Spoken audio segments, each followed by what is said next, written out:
a month. Oh, Yeah, for her two daughters to do things for school. Why doesn't she just get a bell service for $75? good morning, everyone. How are you this morning? Terrific, Alan. Good morning. Good morning.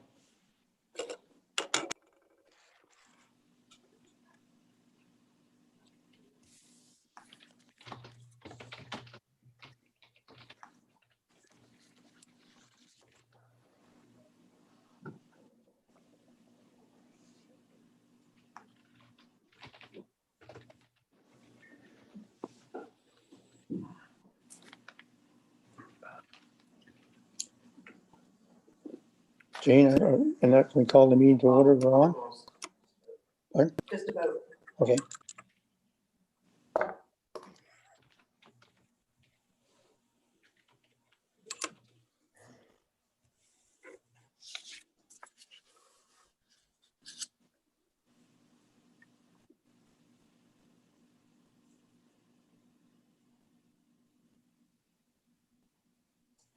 No Bryce yet, eh? Could be there, I just. Not there this morning. I think we're ready to go. Derek can't be on here. Sorry? Derek. Okay, so and what about Bryce? Okay, then. I don't see him as participant. So I don't know if he's here or not, so I have to say he's here. So.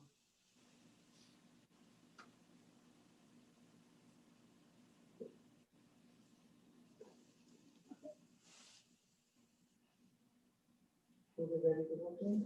Yeah, I'm just making sure that we are Okay. on my phone. Okay, just. Okay. Make sure. Yeah. Okay. Good morning. I'd like to call the meeting to order. And are there any conflicts of interest? Nope. Okay.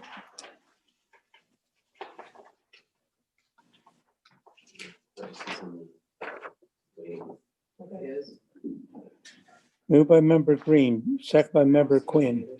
Be it resolved that Committee of Adjustment agenda dated December 14th, 2020 be amended to include persons as delegation for item 11A, A88/19, Water and Ice Limited, and item 13A, B3719, ML, Bryan and Monday, if required.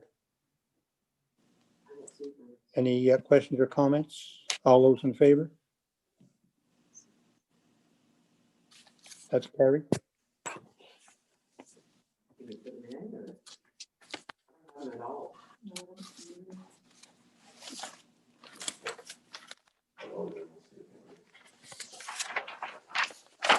And would you like to, Do you want to do conflict of interest in the minutes? I asked, Sorry, do you want to do the minutes or? No? oh yeah, I'll pass the minutes first. Sorry, I don't have that. I gotta get to the agenda. Moved by member Creaser, second by member Boslenworth. Be it resolved that Committee of Adjustment agenda dated December 14th, 2020 be adopted as amended. All those in favor? That's carried.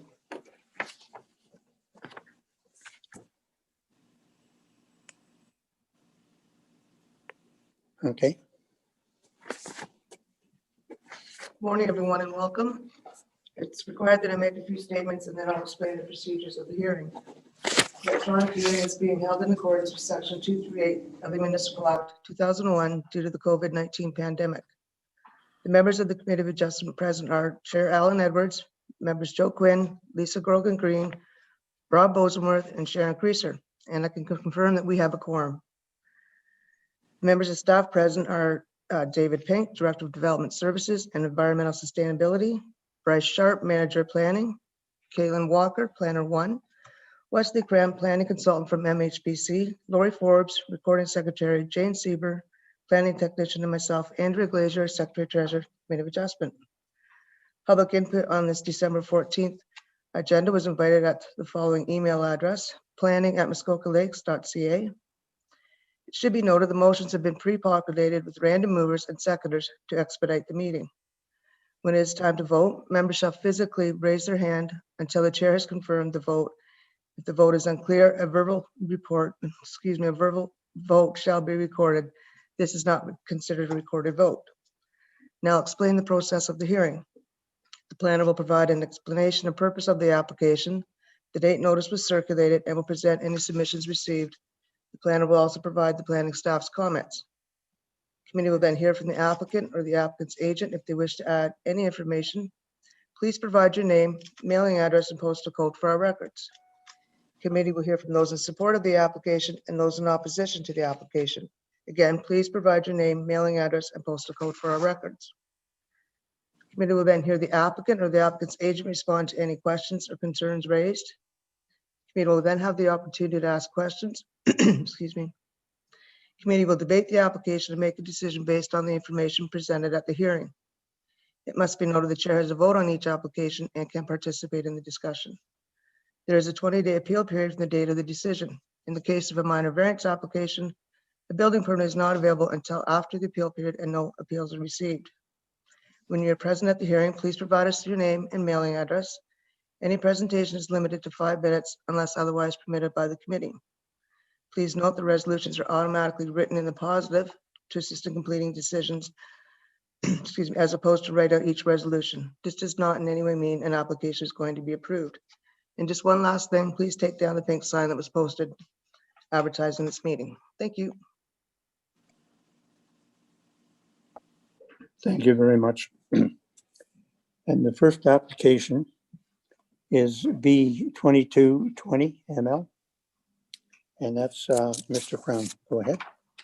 Morning, Mr. Chairman, members of the committee. I hope you can hear me fine this morning.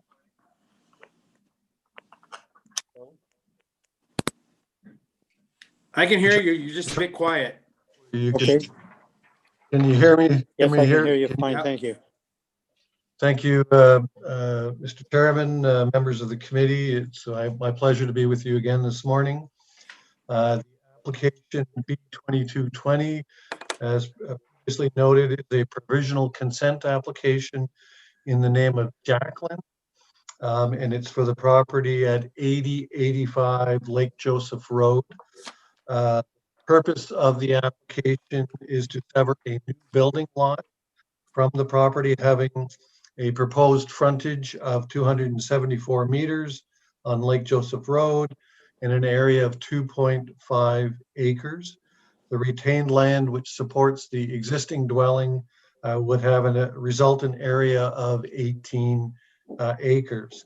The application sketch, Mr. Chairman, members of the committee, is at page 36 of your agenda. Notice was provided of this hearing in accordance with the requirements of the Planning Act. And so notice was mailed a minimum of 14 days prior to this hearing, and the notice requirements of the Planning Act have been satisfied. With respect to that notice, the municipality has received a number of correspondence. You have a letter dated December 7th from the District Municipality of Muskoka noting no objections. An email dated November 30th from Simon Jennings at 8091 Lake Joseph Road indicating support for the application. And there is correspondence dated December 2nd from the building department, which confirms that the proposed new lot and the retained lot have sufficient area for both a new and a replacement sewage disposal system. Mr. Chairman, you do also have the planning report dated December 7th, which provides a review of the relevant plans and policies with respect to the application.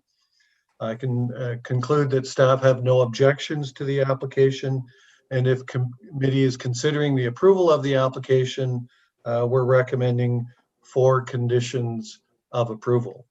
Mr. Chairman, members of the committee, certainly willing to answer any questions that the committee may. Thank you very much, Mr. Crown. And is the applicant or applicant's agent here wishing to speak on this?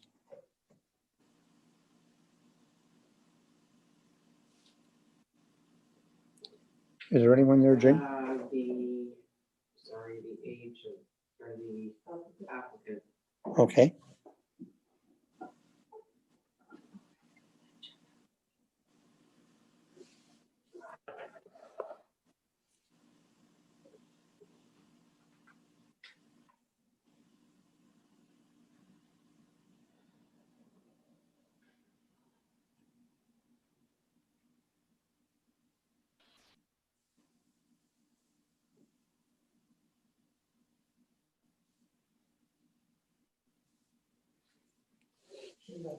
Are they there? I put her in. Yeah, she's great. No. With the I see her on applicant? my screen, but her mic is off. Okay, can you put your Sorry. mic on? We can't hear you. Yes, I unmuted now. My name is Wendy Jacklin. I'm at 8085 Lake Joseph Road, P0C1HO. And our proposal for this application is to have our daughter and son-in-law build a home at the far end of our property. And I'm not sure what else to add to that. No, that's fine. And that, I have to ask, is there anyone else here wishing to speak in support or opposition to this application? Jane? No. No, okay. Are there questions from the members? No?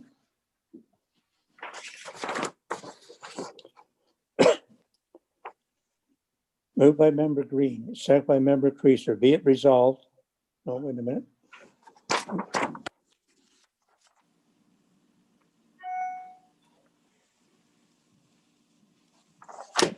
Go over that after. Yeah. I got the minutes there for some reason.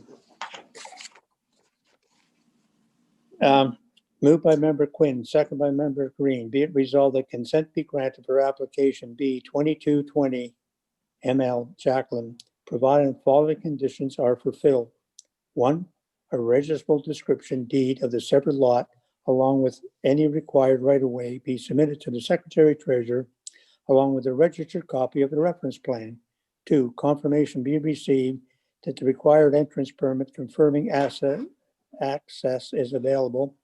And 3, that cash in lieu of parkland be dedicated to the township in the amount of 5% of the assessed value of the land of the newly created lot or the entire lands, whichever is lesser.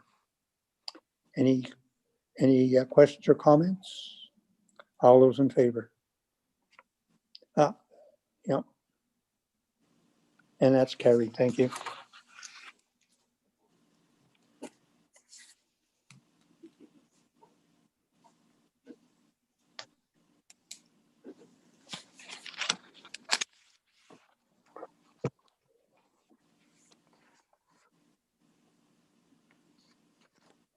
And I guess we need reasons, don't we? No. Effect. Support from the neighbors and very good planning report.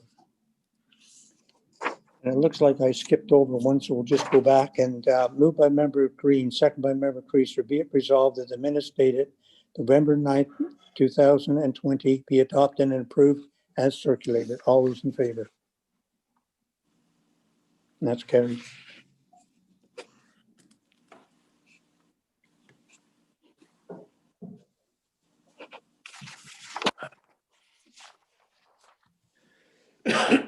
And excuse me, the next application is B 2320 ML Hayes.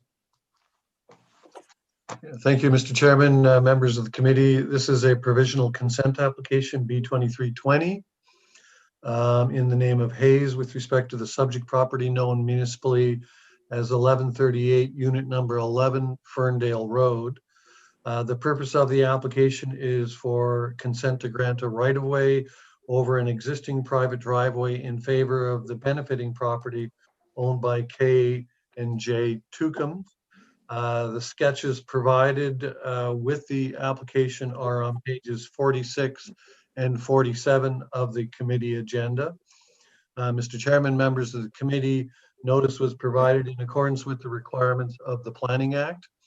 And the minimum 14 days for the notice was provided, and therefore the requirements of the Planning Act have been satisfied. Mr. Chair, there were no comments received with respect to the subject application. You do have the detailed planning report dated December 7th, and following our review of the relevant plans and policies, staff and the consultants have no objections to the subject application, and we've provided 3 recommended conditions if the committee is to grant approval. Certainly, again, Mr. Chairman, willing to answer any questions that the committee has. Thank you very much, Mr. Crown. And is the applicant or applicant's agent here wishing to speak on this? Agent. Agent, okay.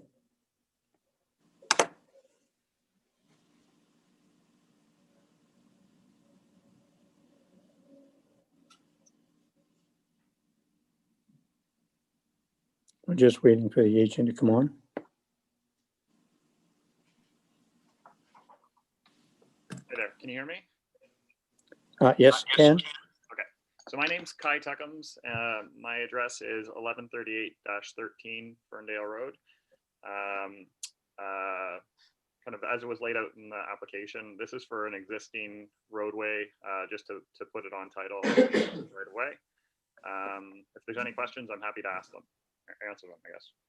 All right, thank you very much. And I have to ask, is there anyone else here wishing to speak in support or opposition to this application? No, there isn't. So are there questions from the members? Seeing no questions? Moved by member Creaser, second by member Bosworth. Be it resolved that consent be granted for application B 2320 ML Hayes, providing the following condition is fulfilled. 1, a registral description deed of the severed lot right of way be submitted to the Secretary Treasurer along with a registered copy of the reference plan. Any questions or comments? All those in favor? Anyone opposed? Okay.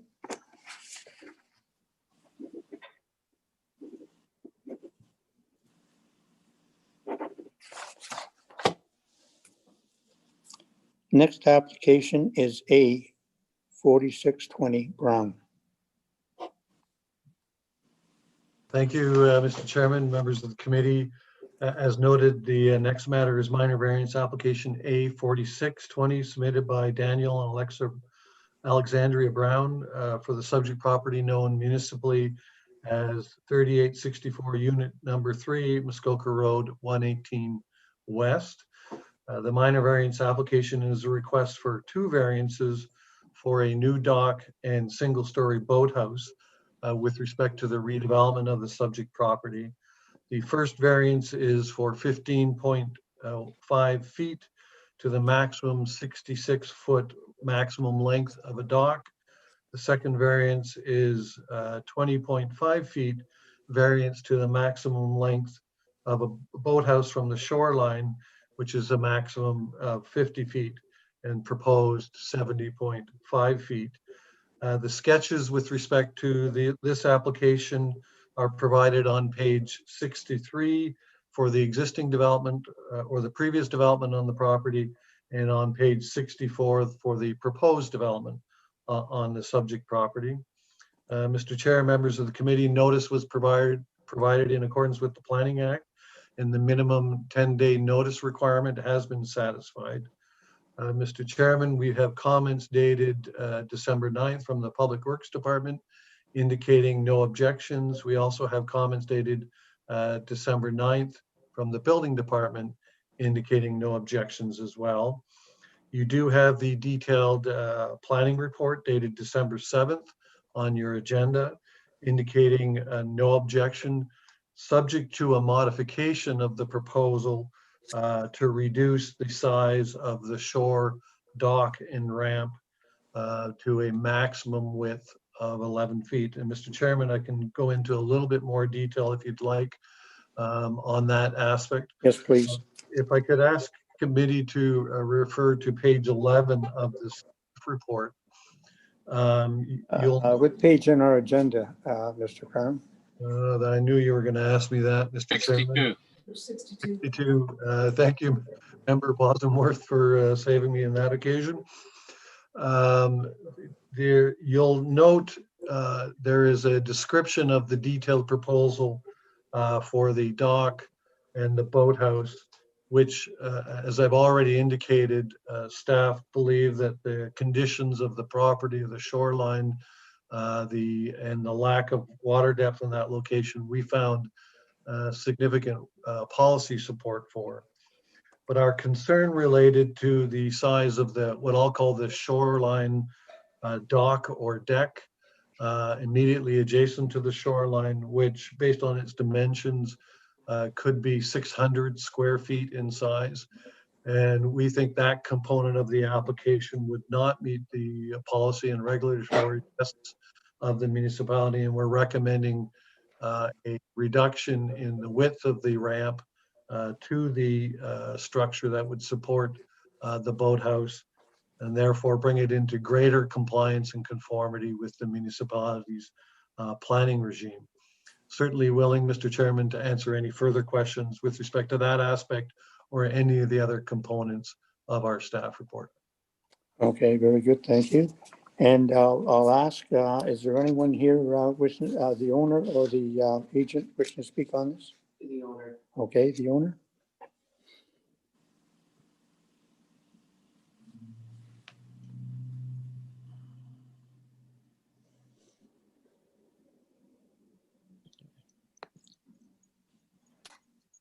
Hey, can you guys hear me all right?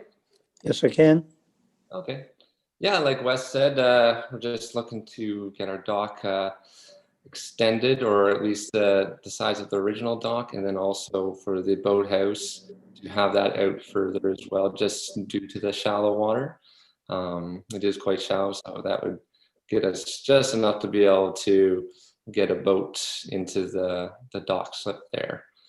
And according to the ramp, that the purpose with that was to have it 20 feet, was the shallow area there for the kids, the moms to be able to sit and people still to get by them while they're watching the kids in the shallow end. So that's kind of why we had it a little bigger than usual. But yeah, if you guys have And that, but you can live with the 11-foot wide. yeah, we can make that work if need be. Or if there's a way to get it a little bit bigger, just to have a few chairs so people could walk by, that would be preferred. 11 feet should give you enough. Yeah. So yeah, no, sounds good. Mhm. Okay. Is there anyone else here wishing to support or opposition to the application? And the answer is no.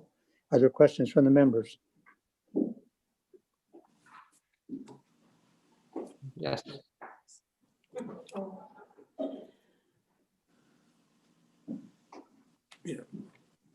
No questions? Okay. Yeah, Rob's hands up. Oh, sorry, go ahead.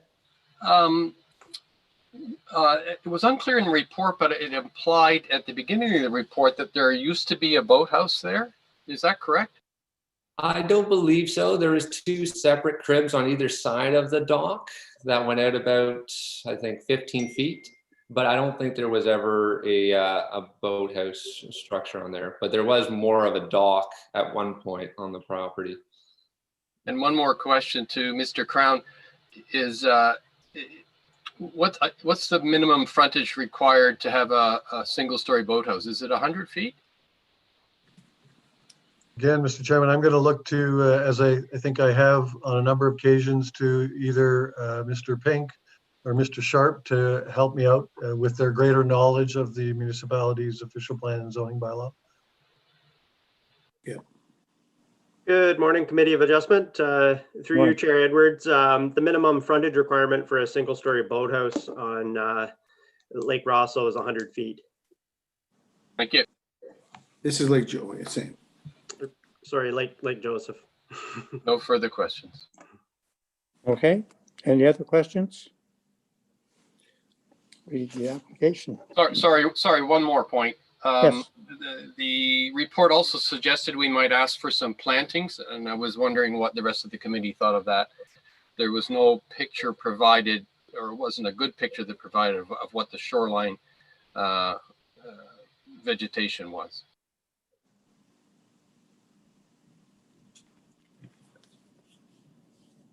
It's, I believe it's pretty field-like, not many trees. Yeah, I would support more vegetation. Okay. David, would you like to add that, please?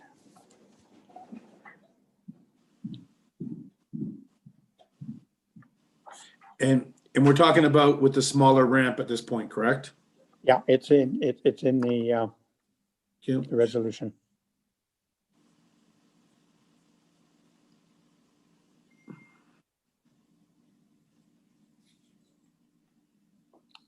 And sorry, guys, with in regards to the vegetation, is that looking for just a few trees planted in front?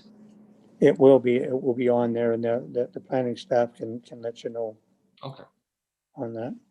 Is that just planting or site plan agreement? Well, it's WR4. There is, I believe, site plan on this.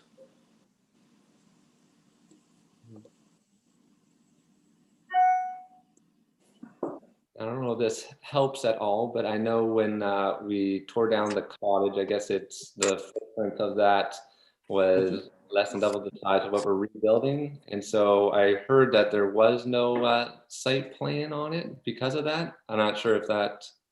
No, it's okay. It will be. Okay, moved by member Bosworth, second by member Quinn. Be it resolved that application A 4620 Brown to permit the construction of a new dock and a single-story boathouse with a peaked roof with the following variances being granted. 1, to permit a dock to extend 81.5 feet from the high water mark, and 2, to permit a boathouse to extend 70.5 feet from the high water mark. These variances are granted as shown on the plan attached to the notice of decision, is hereby subject to the following conditions. 1, that the width of the dock ramp at the shoreline be reduced. And 2, that a site plan agreement be entered into, including securities for revegetation of the property. This approval shall remain in effect for 3 years from the date of decision. Any questions or comments? All those in favor? That's carried.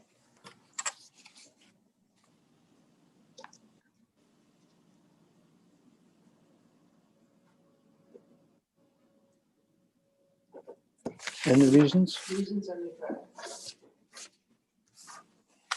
Reasons and effect? For me, it's because the planners recommended a smaller walkway or catwalk out to the very long boathouse. Otherwise, I wouldn't approve it personally. It's it's way out into the lake, but the fact that this is going to be a narrower walkout, I think is good. Okay, very good.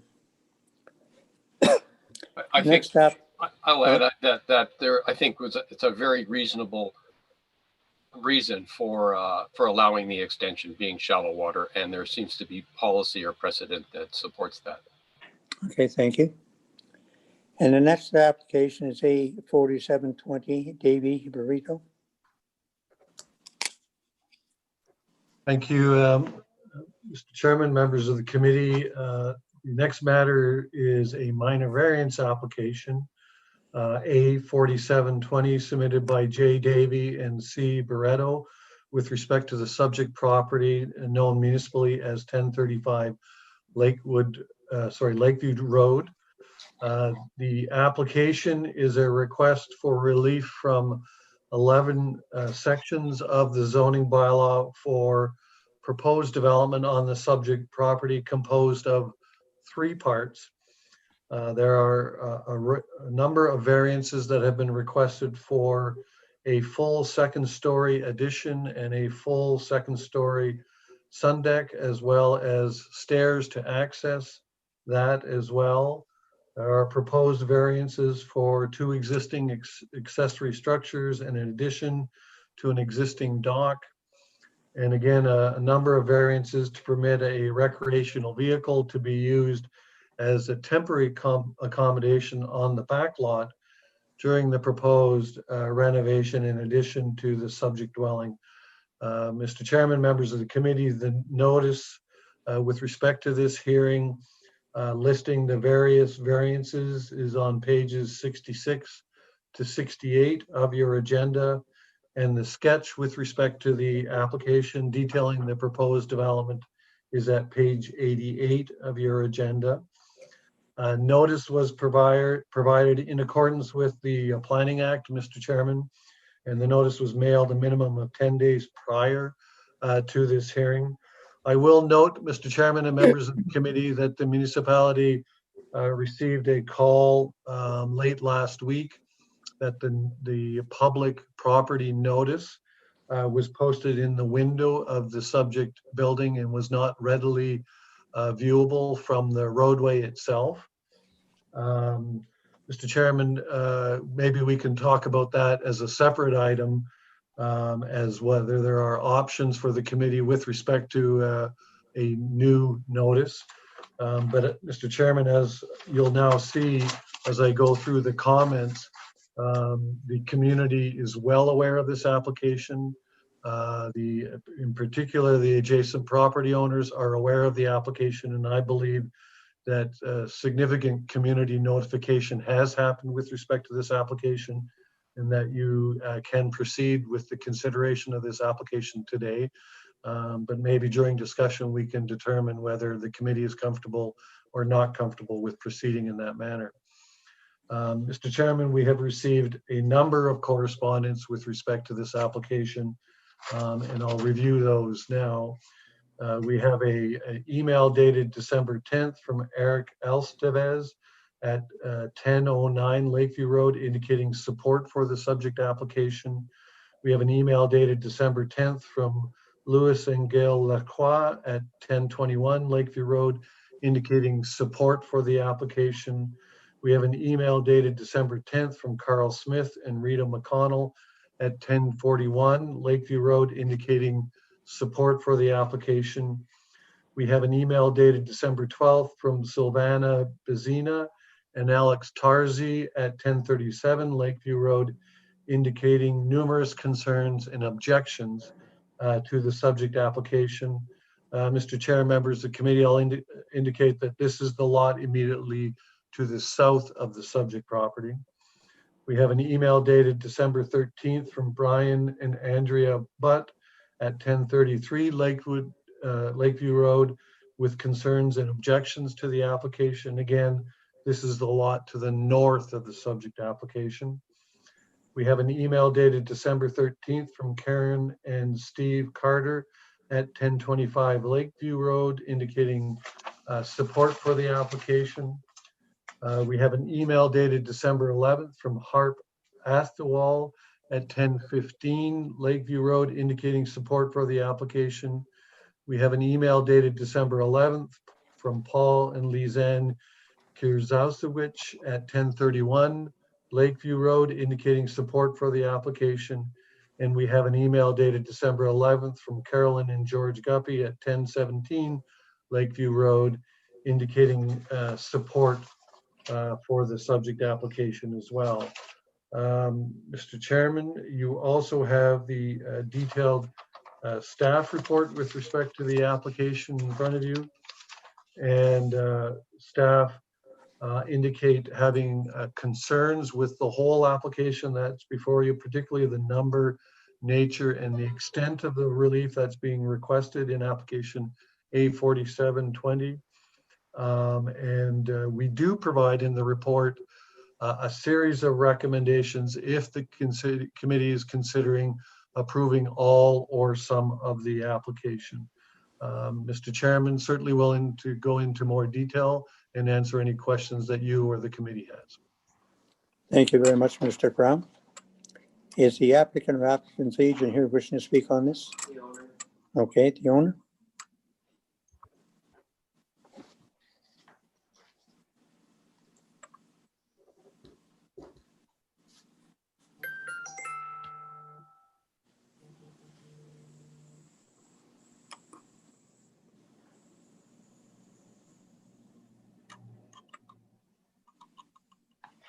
Hello, can everyone hear me? Yes, we can. We have a presentation. So first of all, I'm Cheryl Barretto. I'm from 1035 Lakeview Road, Utterson, Ontario, POB 1MO. We have a presentation today. We would respectfully like to ask the chair and committee for 12 minutes for this presentation. It's very visual and informative, and we believe it will be incredibly helpful in assessing our application. Is that okay? Members, is that all right? Yes? Yeah, okay, go ahead. Thank you so much. Do you see the presentation in front of you? We don't, so I just want to make sure you do. I'm not sure who has it. Okay, perfect. Okay. Okay, perfect. This is Jamie, Cheryl, and Cooper. Next slide, please. A little about us. We've been full-time year-round residents at 1035 Lakeview Road for 4 years now. Our current home is a single pane window. It's the original 1940s construction that we're planning to upgrade into a really highly energy efficient home. Our upgrades will cut our firewood consumption by over 75%. An important note for this committee is we have upgraded our grandfathered septic system to exceed code requirements for this proposed development.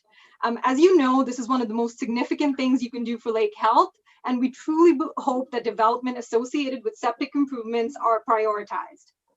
We're here to demonstrate that our asks meet the 4 tests of a minor variance. Importantly, we would ask the committee's guidance and approval on the group of asks that the committee considers minor. We are open to an approval in part. Importantly, based on the feedback from the planners, we are removing our request for the RV from this application, just given the negative feedback and, us understanding what was in the report. So that is being removed, and we're open to feedback from this committee and an approval in part. Next slide, please.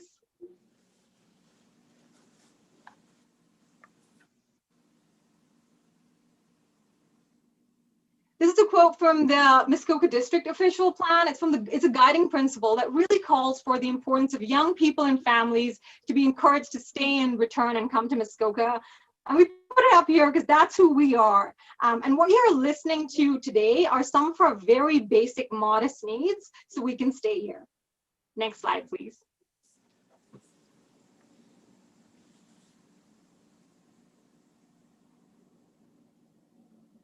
Second story variance.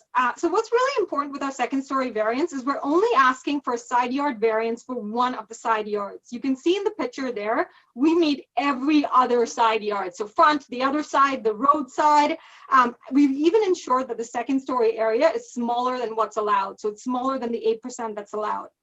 The location of the current building, the location of the tile bed, the location of the hill that's on the other side of the building are all conditions and constraints that apply to this ask. And that are noted in the official plan section F 1.6.7. Importantly, we would note that the second story addition is the expansion that's most compliant with the zoning bylaw and official plan for this lot. Other expansions result in increased lot coverage, which would be a much more significant ask. The report notes that this second story addition that you're looking at is a modest ask. The report notes that it's within the footprint of the current building, as you can see, and it is appropriate for development of the lot and appropriate for the neighborhood. That's in the report. Importantly, and this isn't really in the report, is we have a permit for the second story that you see in the blue here. So the part that's in the blue is fully permitted and is currently being prefabbed. So it is being built. The variance asked today is for the part that's in green that is within that side yard setback. So it really just is for that 10 feet, and it's really minor. What that variance does is it lets us have a little bit more space. You can see it's really not that much more space, but it also makes the building more symmetrical. Architecture is an acceptable consideration in the official plan, section F 1.6.7, because it will make the building symmetrical and more like in line with every other building pretty much in our neighborhood versus like the more modern look that you would otherwise get. We would note that there is strong neighborhood support for this ask. We've been copied on a number of letters that strongly support this application and specifically this addition to the house. Transparently, the neighbor on the side that the variance impacts is concerned about proximity to their house. We understand that. We would point out that our setbacks are a significant improvement versus the current building, and we are addressing the majority of their concerns, such as water runoff that we will address by directing water away from their property, privacy and noise, for which we're proposing significant additional tree cover and privacy barriers. We would note that there are 3 other houses with second stories on our immediate street. An undersized house was recently given a second story variance, and that lot has 15% coverage. Ours is under 10. Like you can see, it's very modest, and it's a very small space within the variance area. Next slide, please.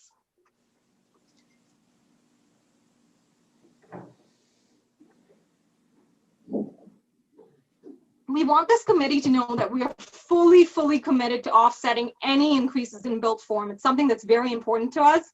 You can see one side of the property is pretty well treed, but our proposal is to add several trees on the other side and on the front where you see all those arrows that will significantly help with built form and will also help address the privacy and noise concerns that are raised by the immediate neighbor. We would also note that the house, as you can see, is angled away from the immediate neighbor, and we believe that will help. There are 5 recommendations that the planners are making in the report associated with the second story variance, and we are committed to meeting all of them because they really do align with good planning. This picture is from about 3 years ago. I want to show you on the next slide what we've done with our shoreline.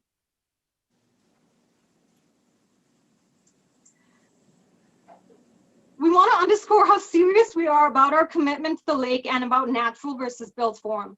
Here's a picture of what our shoreline buffer looked like this summer. We have nurtured this buffer over the last 4 years. When we bought the property, the lawn used to be mowed right until the water's edge.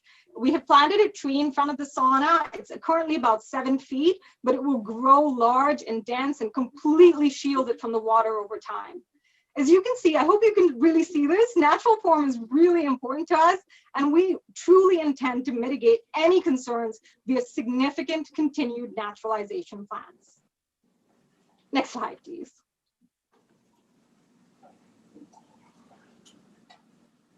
Dock addition. The dock addition is for a small 4-foot addition to the very end of our dock. It does not impact our wonderful shoreline buffer because we will not run it the entire length of our dock.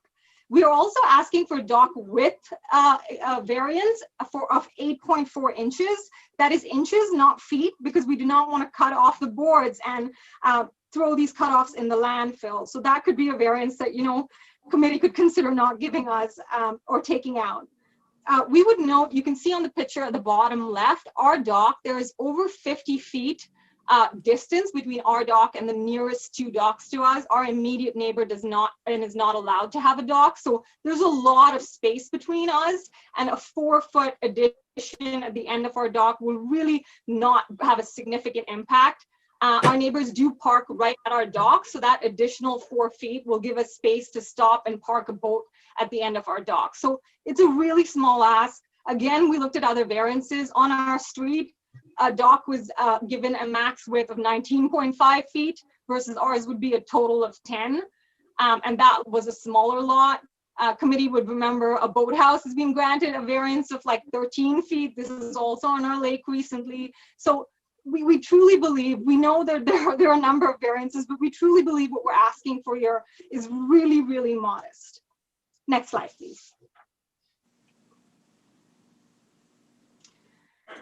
So we agree with the report that the additions to the house and the dock are modest in nature. The report actually calls it that, and it says it's appropriate for the development of the lot and appropriate for the development of for the neighborhood. Those are variances A, B, E, and F, right? It's really small. There's no impact to lot coverage, no negative impact to water quality, no negative impact to shoreline buffer. It comes with septic upgrades. We are committed to planting additional trees, and it's smaller than multiple other variances granted, including ones on our street.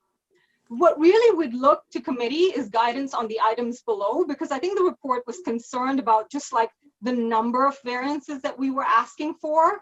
So you can see we removed the variances with the RV, so that removes a few. I want to start with the stairs, the deck stairs that's the second to the last, because I'm sorry to say the planner didn't understand what we're doing. Those deck stairs are not new deck stairs. They have nothing to do with the second story deck. We do not have second story deck stairs. They are just our current deck stairs. We discovered they land on our field bed right now. So we're just asking committee if we can move it a few feet so it's off our field bed. Again, we're open to this variance to be being removed. It's so small, we just think it helps septic functioning. There's an as-built wood rack. It is 3 foot by 10 foot. You can see it in the site plan. It is hidden behind the sauna. It's shielded from the neighbor's view. It aligns with good property standards. We have agreed with planning that we'll take the roof off it because the roof requires district approval. There's almost no impact to build form since we would still need to stack wood somewhere. But again, we're open to this committee's feedback. And lastly, there's the backlot shed. So this is on a completely separate lot, which we didn't quite understand before. You can see it in the picture there. It is a 10 by 10 structure, so it's not quite a building. It's the only structure on our entire backlot, so the coverage is 1.8% versus 5 allowed. It meets both the side yard setbacks, so that's important. It meets and exceeds the side yard setbacks. The only setbacks it doesn't meet is the front from the road, and you can see why, because meeting the road setbacks would require all of that tree removal, soil disturbance. We'd have to build a retaining wall. Just so committee knows, we got a $56,000 quote to do that.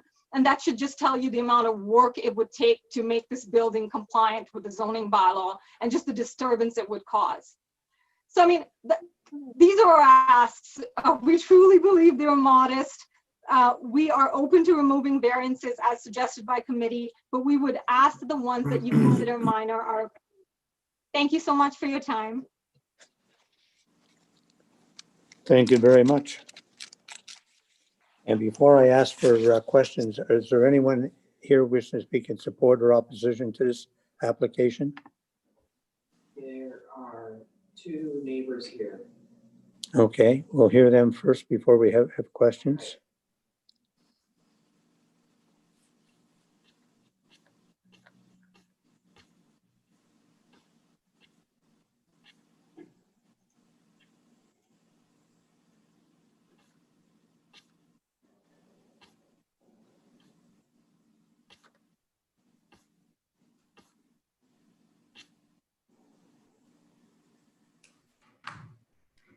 Hi there, I'm Sylvana Bazina and Alex Tarzi. Our mailing address is 49 Jacklin Crescent in Georgetown, Ontario, L7G6G1. We are the immediate neighbors that are going to be the most affected by their addition of the second floor. And we're right next door at 1037 Lakeview. So we have many concerns about this with the second floor being so close to our property. Already their main building is 0.8 of a foot next to our property. And they're asking for the second story addition to be 5 feet off our property line and the deck 3.5 feet, and then it goes on. But we're just upset that it's going to block our view for a sunset. So it's going to diminish the value of our home, and it's going to be visually invasive to us. And we're just, I don't know what else to say. We're just really upset by it. Right? And then with the amount of snow that comes in Muskoka, we already have issues with snow on our property. So with a building being right there and the snow falling off the roof onto our property, we're very opposed to that. And what else? We have the grave concerns we have about this shed up on top on the other property is just that they have a camera on that property, on that shed. If you look closely, there's a camera there. And that camera looks down into our bedroom. So I'm not too happy about that. We usually have a little bush that we trim, and we've been letting it grow just so I have a little bit more privacy. Also the sauna that they have, it used to be a metal shed, but now it's a sauna, and now it has plumbing. And I'm just concerned over what it's going to have next year, or what they're going to. And the smoke from their sauna does go into our home very often, that we have to close the windows. And our home, this is going to be our our retirement home in the next couple of years. My husband's retired and spends all summer there, and I'm semi-retired, and this is going to be our home. And now we won't have, we won't have clear air to breathe because of the sauna. We won't be able to change in our master bedroom because of the camera, and it's just getting worse and worse by the day. It's like they're pushing their limits all the time. It's if you give them a foot, they're going to ask for 10 feet, and we're just fed up and upset. So that's all I have to say. Thank you for your comments.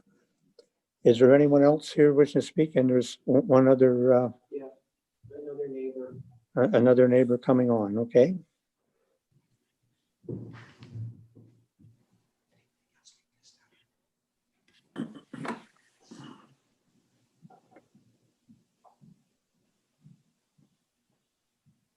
Yes, hello. Yes, we can hear you. Okay, we're Andrea and Brian Bott. We are the neighbors on the other side of the property at 1035 Lakeview Drive. Can you hear me okay? Yes, we can. Okay, we also have concerns about these many applications. I submitted an email, and I'd feel more comfortable if I could read my email, please. Sure. Okay, so we had just become aware of this on Friday. Despite the long list of variance requests, we've taken the time to consider them.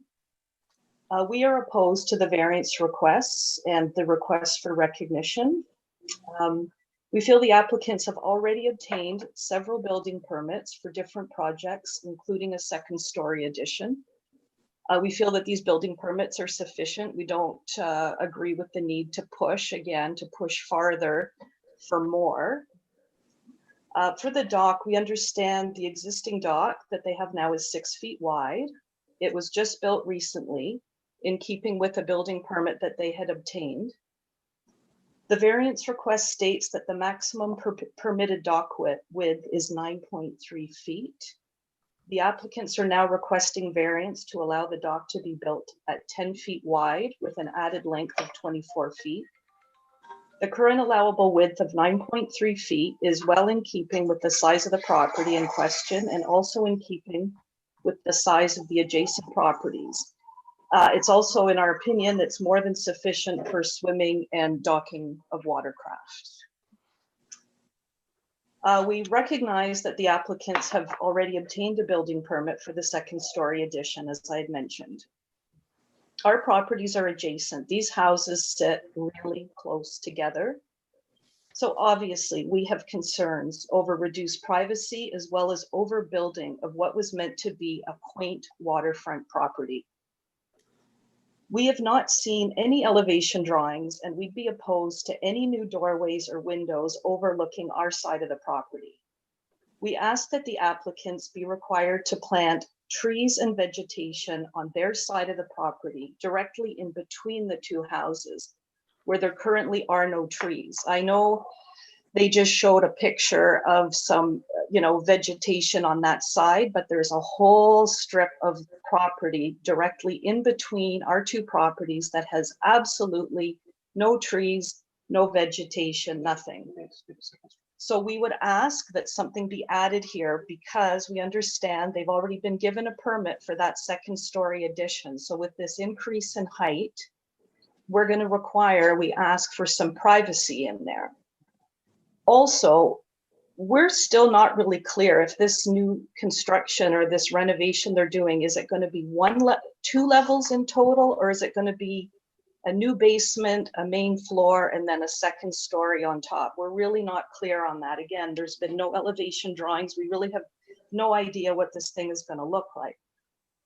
So obviously assuming that their deck or two decks, I don't know how, it looks like there's also a lot of deck space going on in this new place, that we ask for privacy screening be added on the end of either their one or two dock that's going to sit above the ground. And approved. If that's approved, what do you mean if approved? If the committee approves. If the committee approves, yeah. Okay. For us, when we looked at the existing building permit for the second story, we could appreciate that that permit paid some attention to the 15-foot side yard setback provisions. Despite the provisions taken in the building permit, the applicants are asking that the side yard setback be ignored completely on the easterly side of the property. We strongly oppose that variance request, including the proposed stairs, due to the lack of any side yard setback or buffer zone to the adjacent property, as Sylvana spoke about at 1037 Lakeview Drive. That house pretty much sits on the property line. So to add a second story on top of that is just completely absurd and contrary to the official plan. We had previously contacted the township regarding a plastic tool shed that the applicants had removed and replaced with a larger construction in a different orientation that has since become a wood-burning sauna. We had approached the applicants early in their project to express our concerns and ask for some consideration. Yet they told us they were allowed to do what they were doing and that they were going to go ahead regardless of our concerns. This new structure is visually obtrusive to our small property due to its increased height and lack of any side yard setback at all. More importantly, and with the typical wind patterns from the lake, the chimney smoke blows directly into our windows. This wood-burning sauna has had a significant and negative impact on the enjoyment of our property. The township, however, allowed the change in use from tool shed to sauna without having to go before the Committee of Adjustment and with no building permits needed to be obtained. The township has deemed the structure to be legal non-conforming, meaning this new sauna did not have to meet any bylaw provisions and any other new sauna built in the township would have to meet. More recently, we were disappointed to learn that plumbing has been installed in the sauna and a septic system has been permitted to accommodate the expanded use of the sauna. And as the owner of 1037 had noted, a camera on the shed structure by the road, this sauna also has a camera on it. And this camera is visual from my property. So I'm not sure if they're overlooking into my property from their camera that sits on the overhang of the sauna.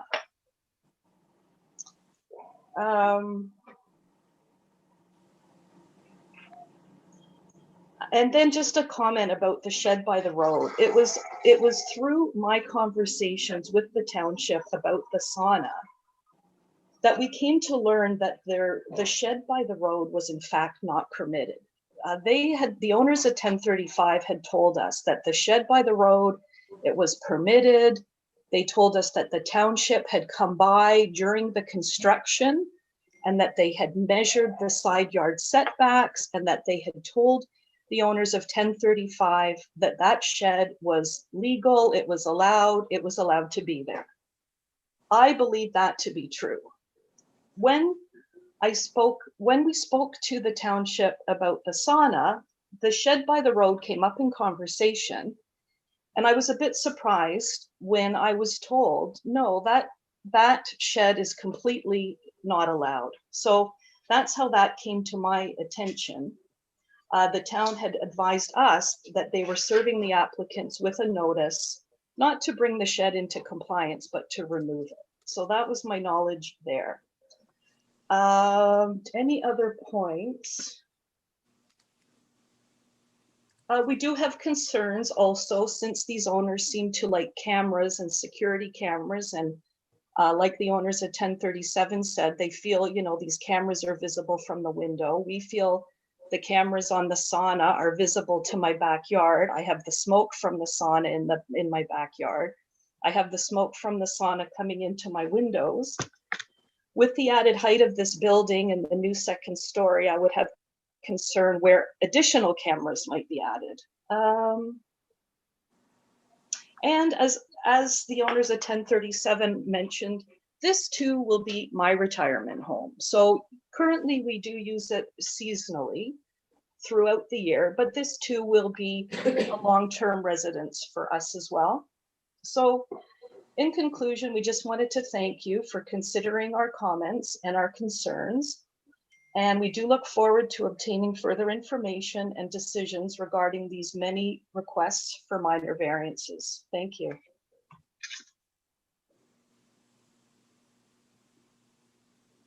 Okay, thank you very much. And I don't think there's anyone else here to speak on this. Okay. Now, questions from the members. Yes. It's a really difficult area. It's the most dense area on Skeleton Lake. We've seen applications here before. However, there's so many variances, and I recognize that the applicant has reduced the variances. I find it hard to know what I am voting for right now, and I would recommend deferral for a bunch of reasons based on the notice, although it appears that most people around there have received notice in some form. However, the notice not being posted properly, and the chance for 30 days to work with these two neighbors and come to an agreement. Secondly, I'm with the neighbor, no elevations. I don't understand how application like this can come forward with just plans, no elevations. When I do submissions to committee as a designer, I submit a good package, plans, elevation, site plan. So a site plan is not sufficient for an application, especially with this number of variances. Not clear to me. That's what I have to say. Not Thanks. clear, exactly, don't know. Okay, thank you. Yes, Mr. Bosworth. Yes. I would agree with Member Creaser. We have seen far less complex applications, and they always have site elevations and detailed plans. And in this case, it's very much needed. I would also support a deferral. I think the package should come back with the things that the applicant has already agreed to take out, so we narrow it down to a smaller number of variances. And I'd also highly recommend that the applicant try to work things out with their neighbors, particularly on the items that the Committee of Adjustment cannot deal with, such as smoke and the camera. Those are basically not issues for us, but clearly issues that are causing neighbors to get along. And I think that sort of thing should be worked out. Okay, anyone else? Yes. Yeah, I just have to find it in the report. I just wanted a little bit of an explanation on sort of what the planner was meaning on page 84. No, yeah, 84, the first paragraph. It's our opinion that the current zoning framework, like what it essentially is suggesting that maybe something end up at the township council, like this whole area be looked at. Because as everyone says, we've seen lots of applications, well, a couple of applications in this area since we've been on the committee, not with this number of variances, but certainly we've approved some, and this is a lot. But it seems like it's always variance by creep, and it doesn't surprise me that neighbors that are not adjacent to the property would go along with it, while those that are next to it don't like it. So I just wanted to hear a little bit about, you know, what we can do about this particular area and how it should be developed. Okay, thank you. Mr. Chair, yes. Through to Member Grogan Green, I can just confirm that we've had some discussions with staff about the zoning framework for this area. Obviously, it's a challenge to try to look at this area in a comprehensive fashion. At the current time, you have this application that's before you. I would agree with the member that multiple applications in the same area is probably not the best way to manage growth and development in that area. But there has been some discussion with staff over that issue, and it's trying to balance the priorities of the municipality, whether some type of comprehensive review is a priority for the municipality. I'm hoping that answers your questions. Okay. Thank you very much. Yes, Mr. Sharp. Thank you, Chair Edwards. I just wanted to clarify moving forward, if the committee is looking to defer this or adjourn this application, just looking for confirmation of the notice requirements. I believe we would require the notice to be recirculated. So I just wanted to confirm that with committee and note that there is a $325 fee for that, more for the applicant's awareness. Okay, thank you. Any comments on that in that committee? Yes, Mr. Bosenworth. It was also the opinion of Mr. Crown that he felt the notice got enough attention in the neighborhood as there was lots of feedback. So perhaps we might just consider waiving the $300. Suggestion only. Any other comments on that from the committee? The only comment I would have on that is they are supposed to put it in a conspicuous place. They should have been told that at the time, and I'm sure they would. And that, so that alone, so the secretary treasurer can sign off on anything, it should have been posted. So it should be recirculated. And that, Correct. and I'll leave that to the committee as far as the fee goes.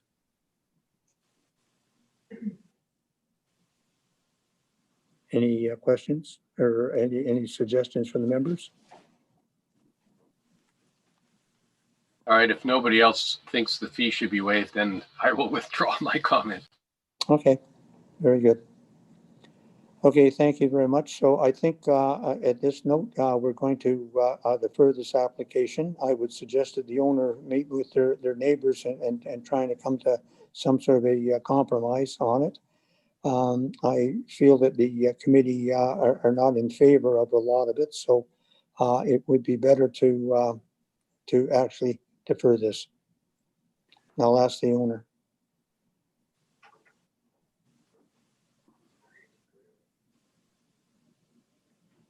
Okay, this application is deferred.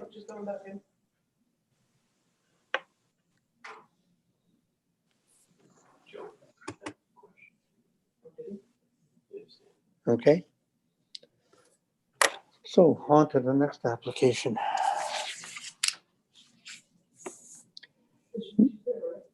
She's there. The neighbor's there for the last one. Hello? Yes, Sorry, okay. Yes, So two things. The notices were posted on a very conspicuous place. The window's like the closest that we could post it on our property. That's where we post all our building permits. We're happy to send someone a picture so they can verify, and that would be our recommendation, to send somebody who knows about these things a picture and perhaps they can verify. And secondly, I don't know if you can sense it. There is no working it out with these neighbors. There really isn't a committee. So we would ask a decision today so we can move forward with, our life. And we would ask for you to consider, what you do think is minor in this application, because there are elements that are minor. And we've been living a nightmare really for the last 4 years. So just give us a decision, tell us what you think is minor, and give us some guidance, and maybe we can take next steps on what's not minor, if that will really help us. and that committee? Well, Yes, Mr. Quinn. I think it was pretty clearly stated until we saw some elevations or some plans of what you wanted to have the variance on, that we were probably not going to vote on it. So we've given you a deferral, and if you want us to vote today, then we'll do It'll that. be turned down and then you can start over again. So I would suggest that you take the actual deferral. Okay, understood. Sorry, I didn't realize that, elevations applied to the shed and all the other stuff. Okay, but we'll take the deferral. Thank you. Okay, thank you very much. Okay, so then we'll go on to the next application is A 4820 Fletcher. Thank you, Mr. Chairman, members of the committee. This is, I believe, item 9C on your agenda. It's as noted, minor variance application A4820 submitted by C. Fletcher with respect to the subject property known municipally as 2585 Highway 141. The minor variance application is with respect to a proposed addition to the existing dwelling and deck to the rear of the dwelling. The variances are to section 3613 of bylaw for 30.5 feet from the required 50 feet for the dwelling addition, and a variance of 5.5 feet from the required 50 feet for the proposed sun deck. The notice with respect to this application is provided on page 89 of the committee agenda, and the application sketch is provided on page, I believe, 102 of the committee agenda. Notice of this hearing was provided in accordance with the requirements of the Planning Act, and the minimum 10-day notice requirement has been satisfied, Mr. Chairman. We do have a number of comments with respect to this application. Comment dated November 9th from the Public Works Department indicating no objections and noting the property is within the MTO permit control area and building and/or land use permits may be required. We also have comment dated November 9th from the Building Department indicating that there are no objections with respect to the application. Mr. Chair, you also have our detailed planning report with respect to the application dated December 7th. And based on our review of the relevant policies and plans with respect to the proposal, we have no objection. We are recommending conditions with respect to the approval of the application to address the wildland fire risk that's been identified for the area, and that condition is included within the recommendation section of our report. Mr. Chairman, members of the committee are willing to answer any questions with respect to the report or the application. Okay, thank you very much, Mr. Crown. And is the applicant or applicant's agent wishing to speak on this? Owner. Owner, yeah, okay.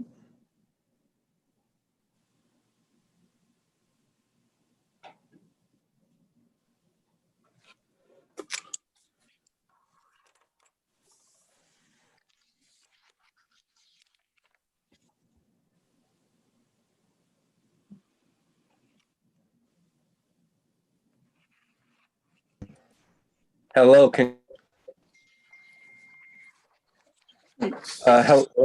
Yes, I can hear you. Oh, fantastic. Hi, my name's Cody Fletcher at 2585 Highway 141. Me and my wife were looking to just do an addition on our house. We have an expanding family, and currently the one-bedroom dwelling just isn't enough. We're looking to do the proposed 20 by 25 addition just to add some bedrooms and add it for our expanding family. Okay, very good. And is there anyone wishing to speak in support or opposition to this application? No, and seeing none, questions from the members? Yes, Member Creaser. Yeah, point of procedure to question to staff, I suppose. This application is, I'm on the map. I'm on the site key. That's my property. I could walk to this place in a minute. Do I not receive notification in the mail because I'm on the committee? I'm just curious about procedure here.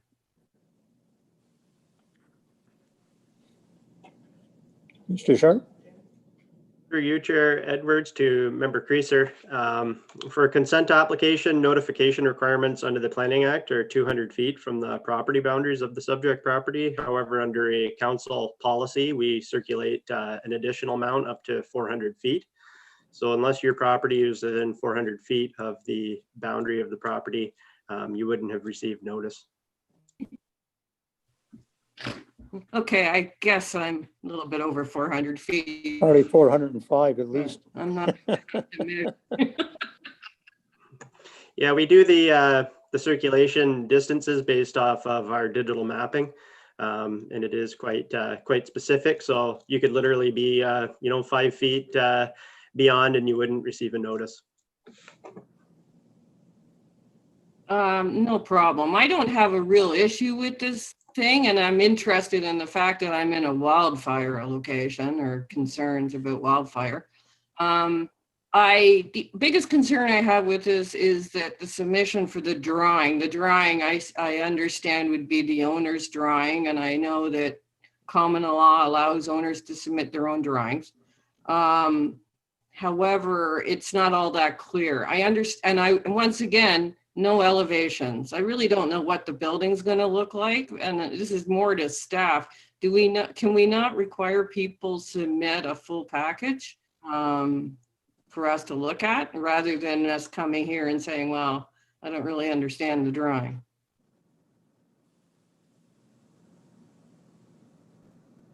Mr. Sharp.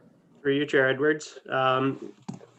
I think this has come up in the past. There have been situations in the past where we've recognized and identified that there is no requirement at this time for applicants to submit, a full-blown survey or specific drawings prepared by an architect or a professional drafts person. We still do accept, hand-drawn sketches, provided that they're done neatly and accurately. Applicants are required to, have their applications commissioned, indicating that, everything that's contained in the applications, including site plans and drawings, are accurate. Typically we do request elevation drawings when side yard relief is requested. And just in reference to the previous application, there was a discussion about elevation drawings. The applicants had said that they hadn't prepared any elevations. So we brought forward the application. We will be looking for elevation drawings to bring it back. So I'm not sure if that answers your question, but that's how we've been dealing with it. Happy to elaborate if needed. Okay. Any other questions?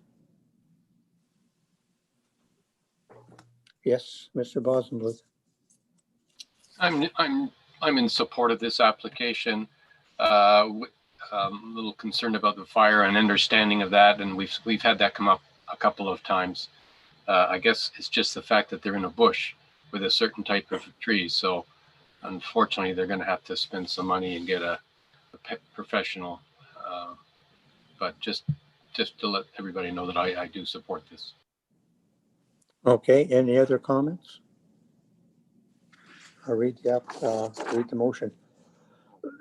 Excuse me. Moved by Member Quinn, second by Member Creaser. Be it resolved, application A 4820 Fletcher to permit the construction of a two-story addition to an existing dwelling and to extend an existing sun deck with the following variance being granted. 1, to permit a two-story addition to be 19.5 feet from the front lot line.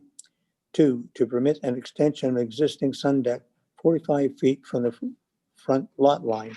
These variances are granted as shown on a plan attached to the notice of decision, is hereby subject to the following condition. 1, that an assessment be taken by a qualified professional to determine the wildfire risk and required mitigation measures, and any recommendations be implemented to the satisfaction of the township. This approval shall remain in effect for 3 years from the date of decision. Any questions or comments? All those in favor? That's carried.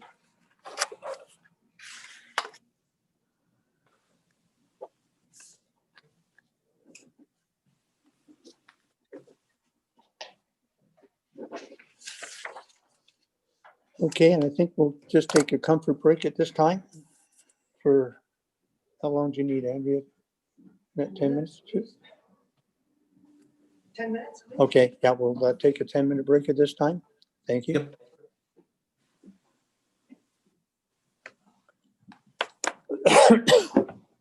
Thank you. Oh, geez.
Just waiting for Rob to come back. There he is. Okay, we'll call the meeting back to order. And the next application is A 4920. Thank you, Chair Edwards. Can everyone hear me okay? Yes. Perfect. The next application to be heard is minor variance application A-49-20 in the name of Cha Eun-shu. The subject property is known municipally as 1184 Mortimer's Point Road, Unit 11. I would direct committee's attention to the submitted site plan on page 115 of the agenda package. The purpose and effect of the application is summarized as follows. The applicants propose to demolish an existing single-story dwelling and a shed and construct a new two-story dwelling with a single-story garage. The proposed dwelling will result in a lot coverage of 11% within 200 feet of the high water mark, where 10% is permitted. The variance requested is 1% or 297 square feet. The proposed garage will be located beyond the 200 foot, the proposed garage will be located beyond 200 feet from the high water mark. Notice of this public hearing under the Planning Act was circulated 11 days in advance, and 2 submissions have been received to date. The first submission is from Nick Snyder, the Township's Chief Building Official. The Development Services Department has no Ontario Building Code objections. The second submission is by Tim Soko, the Township's Public Works Technician. The Public Works Department has no objections. Staff have prepared a detailed report for committee consideration. If committee is considering approval, staff recommend the removal of the existing shed be added as a condition of approval. Staff have no further comments at this time and are happy to answer any questions from committee. Thank you. Thank you very much. Is the applicant or applicant's agent here wishing to speak? The agent is. The agent, okay.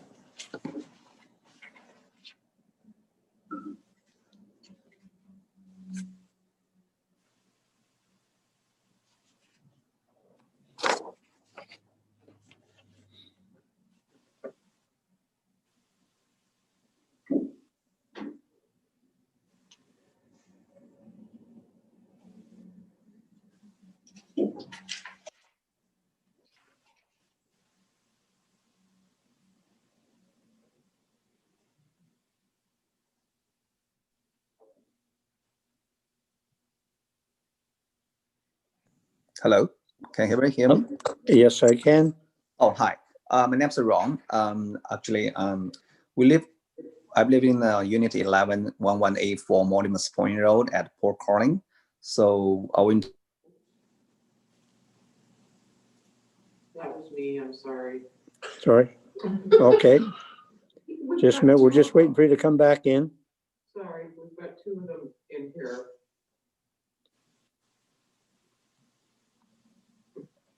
Hello, can you hear me now? Yes, I can. Sorry. Okay, sorry about that, the technical glitch.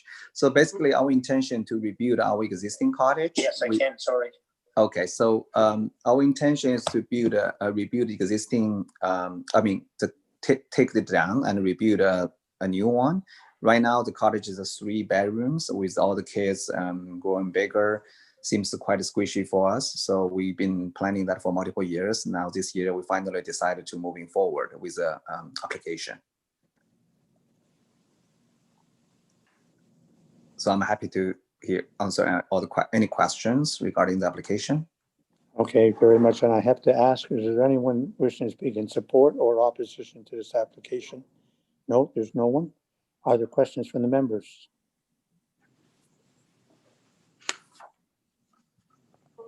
Yes, Mr. Bosenberg. Through you, Chair, to the applicant, will any of the trees be removed? I noticed there's some lovely tall pines. They look like tall pines right in front of the building. And then I have a subsequent question.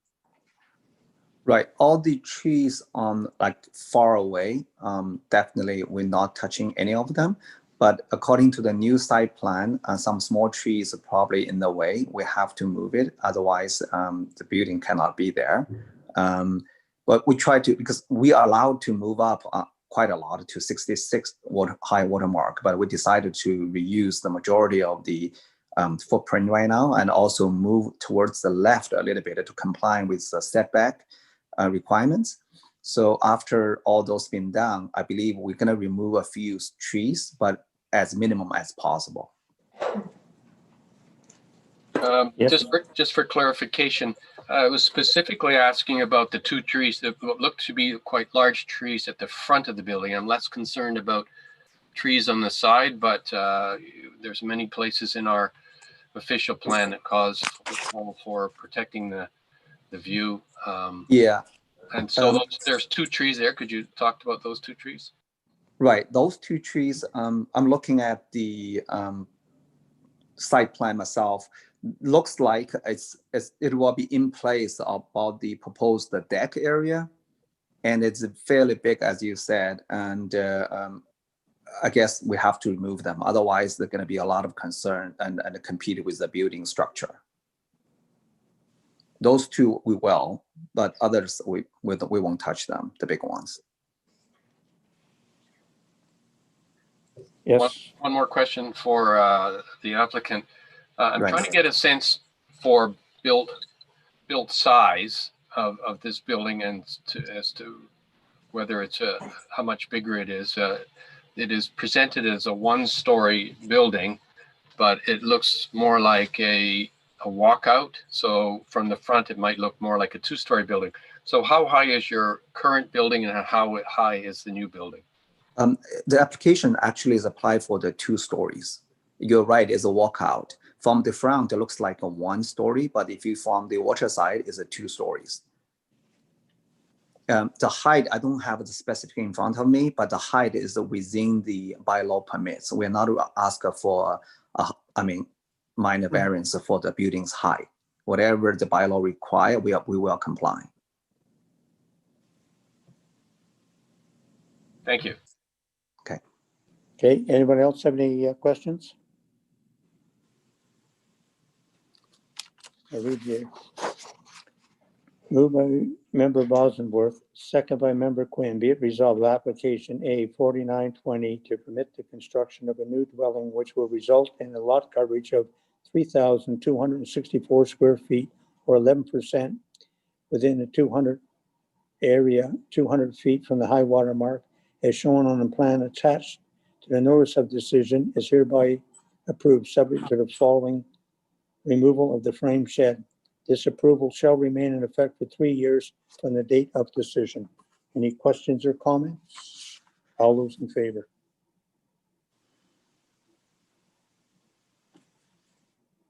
Okay, that's carried.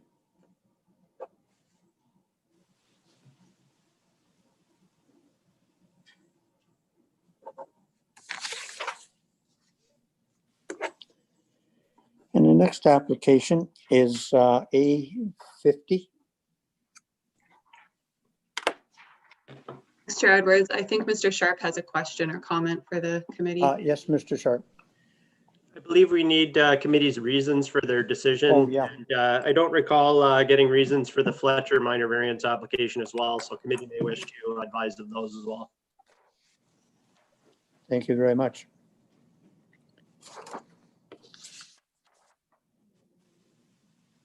Okay, reasons for this last one? I think the property is set back from the lake. I like that, and a good planning report.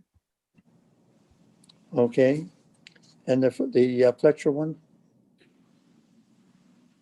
Good The planning Fletcher one. report, and it's minor in nature. And neighbor support, neighbor approval, yeah.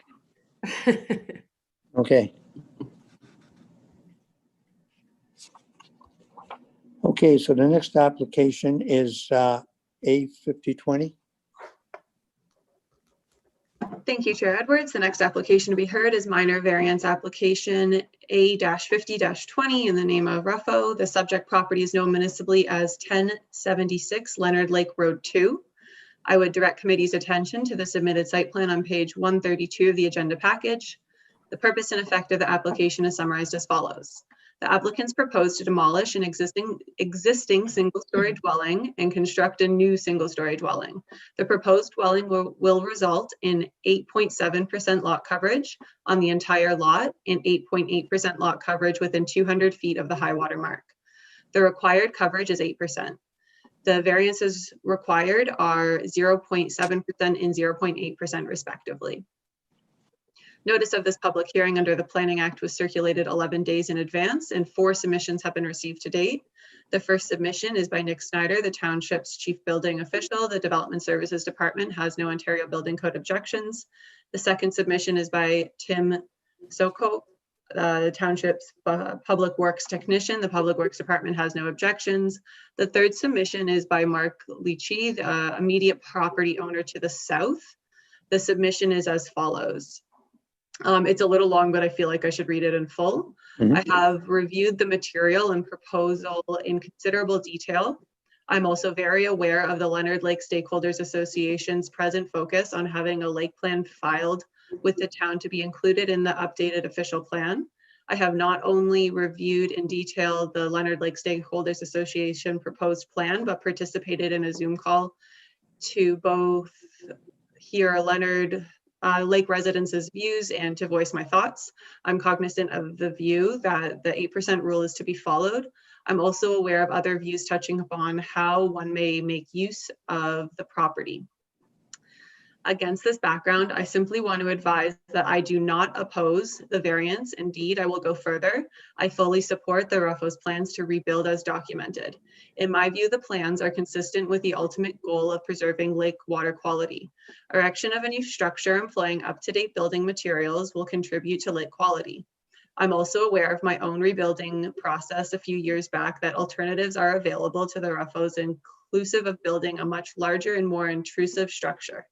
The present plan not only removes an older structure, but replaces it from this neighbor's perspective with a non-intrusive structure, making use of newer and more environmentally stable materials. I'm very cognizant of the drive by some Leonard Lake Stakeholders Association lot owners to rule out any construction outside the so-called 8% rule. That said, this incursion is extraordinarily modest. In my view, the overall project and the available options must be assessed. The project, in my view, does not impact lake water quality and relative to permissible alternatives is modest. Having had occasional contact with municipal zoning issues in my career as an insurance coverage counsel, and bluntly from my view as a year-round lake resident, the proposal very much falls within the concept of a minor variance. As an aside, I am aware of the focus of certain Leonard Lake Stakeholders Association stakeholders on new lake development. I will simply note that the project here does not involve a new development, but rather an appropriate upgrade or redevelopment of a property. I'm candidly concerned that certain large and established lot owners seek to preclude development and redevelopment outside of their views of what is appropriate. In my view, the individual plans of respected lake owners should be assessed. In this context, the Ruffo plan is considerate of not just the lake quality, but their immediate neighbors. Mark Leachy. The fourth submission is by Robert Manning. This is the immediate property owner to the north. We received your notice of a public hearing for the application for a minor variance regarding the Ruffos application for a minor variance so that they could build a single-story dwelling to replace the existing single-story building. We are 100% in favor of their application. We recommend you approve it. We are the owners of 1082 Leonard Lake Road 2, the property adjacent to the Ruffos property to the north. Best regards, Robert Manning. Staff have prepared a detailed report for committee's consideration. If committee is considering approval, staff recommend the following 2 conditions: that a site plan agreement be entered into along with securities for the revegetation of this property, and that a satisfactory D4 study be completed and any recommendations be implemented to the satisfaction of the township. Staff have no further comments at this time and are happy to answer any questions from committee. Thank you. Thank you very much. And I believe the applicant's agent or the applicant is wishing to speak, so we'll bring them on now. Agents here at both owners. Okay, yeah, bring them both The on. agents coming in. Okay.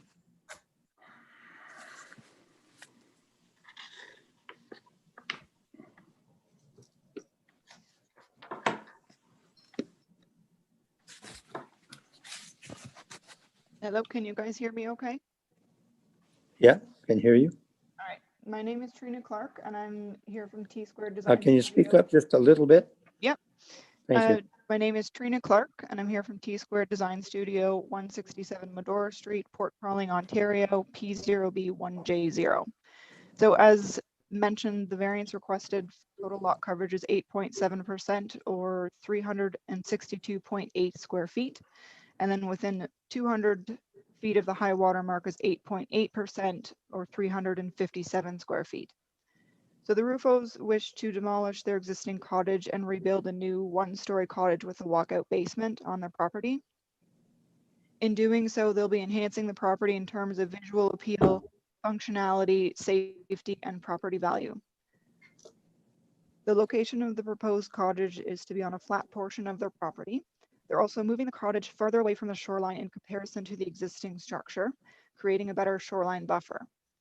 With this relocation, they're also bringing the structure further into compliance as per the zoning bylaw F.1.6.6. It was recommended by staff that a site plan agreement be entered into, but the Rufos do not wish to follow through with this requirement. As proposed, the new cottage will have no impact on the shoreline, and as mentioned before, the front yard setback is increasing in comparison to the existing cottage, creating a more desirable situation. In 2018, the Rufos were approved for a minor variance to construct a dock and boathouse with a larger width than allowed, and no conditions were placed on this application in terms of requiring a site plan agreement or plantings. The report from staff regarding that application also states that the property was observed to be reasonably well treed with predominantly conifers. The staff are also requesting that a D4 study be done, and our client does not wish to incur the additional cost and time for this to take place. And as mentioned in the report, this application adheres to all of the other zoning bylaw requirements in terms of setbacks and height, and we believe that this application is minor in nature. I'm happy to answer any questions you may have. Thank you. Right, thank you. Is there anyone else here? Yes, the owner? I'm gonna bring in both owners. Okay. One has their hand up. Okay. So, but I'll bring both in. Yes, thank you.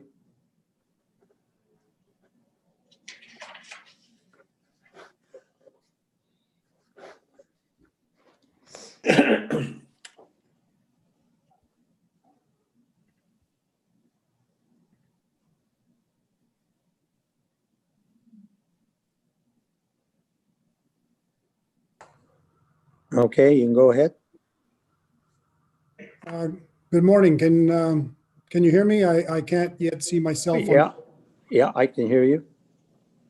Are you able to see me? Because I'm not yet able to see myself. No. No.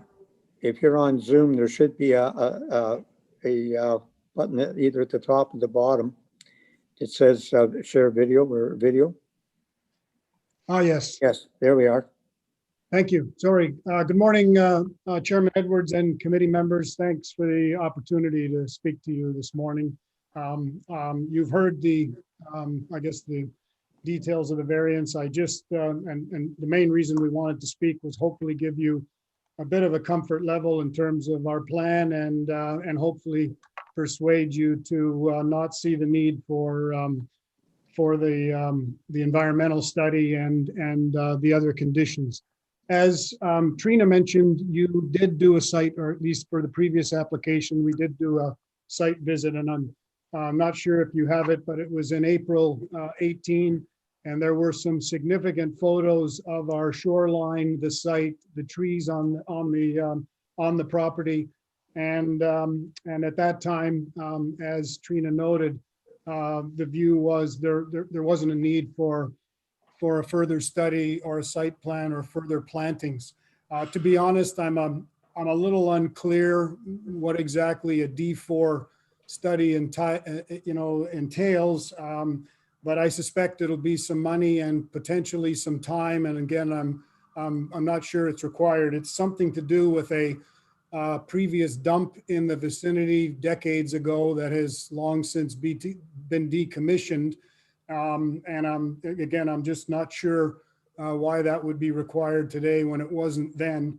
We're really just in terms of safety and impact, we're not changing anything from what is current and has been. We're actually almost 30-year residents for your info.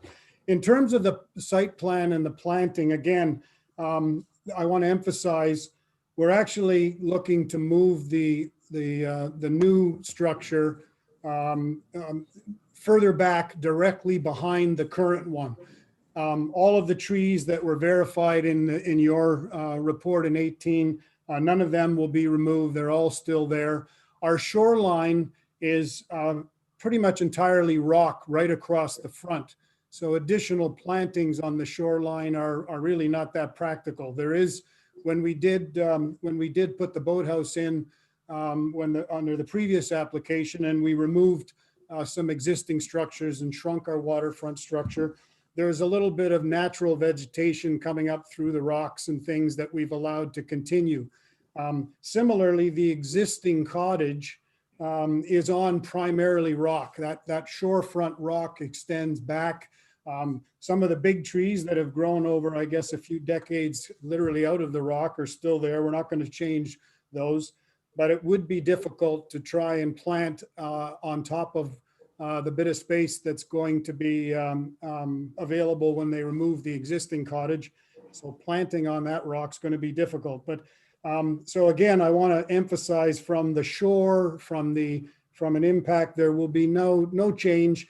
There's the lot is well treed around all sites. There is likely, because we want to move the cottage further back from the waterfront, there's a few smaller trees that will be on that location that will probably be removed. But again, well treed all around beyond that on the back, front, and sides.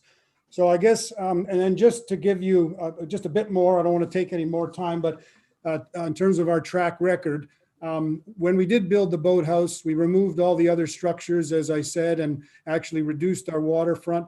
We didn't build the boathouse out as far as we were allowed to. We kept it minimal to the size required to be functional, and that actually includes no walkways on the outside of the two slips. There's just one shared 3-foot slip in between, or 3-foot walkway in between. We've allowed the bit of vegetation on the shorefront to grow. So we also 4 years ago replaced our septic system and put a new modern one in, even though the old one was working fine and had passed inspection. So I just want to give you a comfort level in terms of our intentions and plan forward. And then in final comment, both of our neighbors are, as you've heard, well in favor of us sticking with a 1-story with the walkout, which to accommodate what we need is the reason for the variance. If the conditions end up being too onerous or will take too much time because our existing cottage is deteriorating, there is some urgency, then we'd probably just default back to a 2-story building within 8% that would actually not require the variance application. So we're really hoping for our neighbors' sakes and ours that you'll see fit to allow us this very minor variance without the conditions. That's all I had. Thank you very much for hearing me. Okay, thank you very much. Is there anyone else here wishing to speak in support or opposition to this application?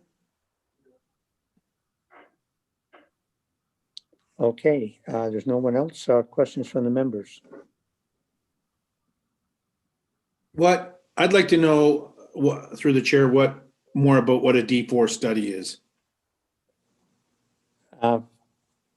Mr. Sharp or Mr. Pink, would you like to explain it? But basically, the province have brought it out. It's a study required within, what is it, 500 feet of a, David, of an old dump site? Maybe Mr. Sharp can explain it. I can do my best. Thank you, Chair Edwards. Through you to Member Quinn. So a D4 study, basically there's a guideline that's been authored by the Ministry of Environment, Conservation and Parks, which is a provincial ministry.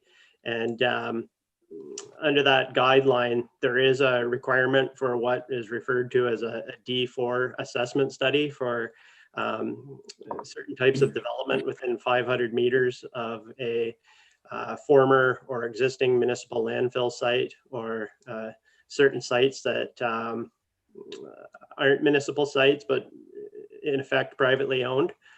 So what would be required is for this type of development that's enclosed by walls and that's forms habitable space, the applicant would be required to retain a qualified consultant to undertake that study because, as we've indicated, according to our mapping, digital mapping that's administered by the district municipality of Muskoka, it does identify that the proposed development is within a D4 area. It falls within that required distance.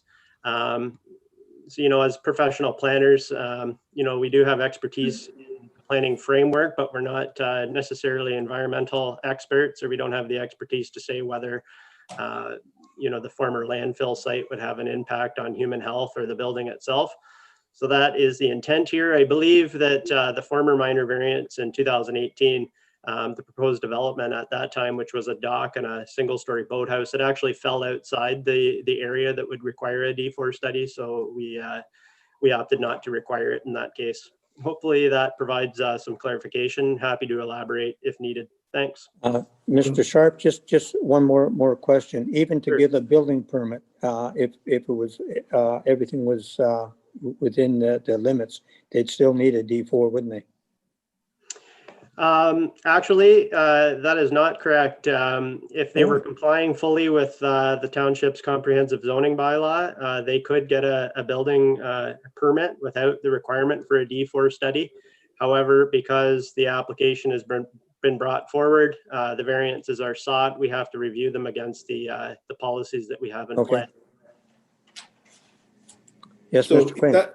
if that's a policy put in place by the province, how do we sit if we were to negotiate or to pass this up on this application? Is that our job? Mr. Sharp? Through you, Chair Edwards. As a registered professional planner, it would be my recommendation to require the study, but certainly if committee feels that it's not required, that's something that committee could consider. But as a planner, that's what we're recommending. Of course, you can agree or disagree. And does anybody here have any idea of the timing or what's involved in this study as to how much we'd be holding this fellow up on his application? And the cost? So there are a number of environmental consultants. We do see these studies not overly frequently, but we do see them come up from time to time. So there are environmental consultants in the area that do this type of work. My guess is that the study would range anywhere from $2,500 to $3,000. They can generally be done fairly quickly. Again, the cost is going to be largely dictated by the type of development. In this case, it's residential, so it should be fairly straightforward, but it's also going to be dictated by the site specifics of the actual site that we're dealing with and specific considerations that may relate to that site. Thank you. Yes, Mr. Baldwin, please. Yes. Someone had mentioned the age of the dump site. I was wondering how long it has been inactive.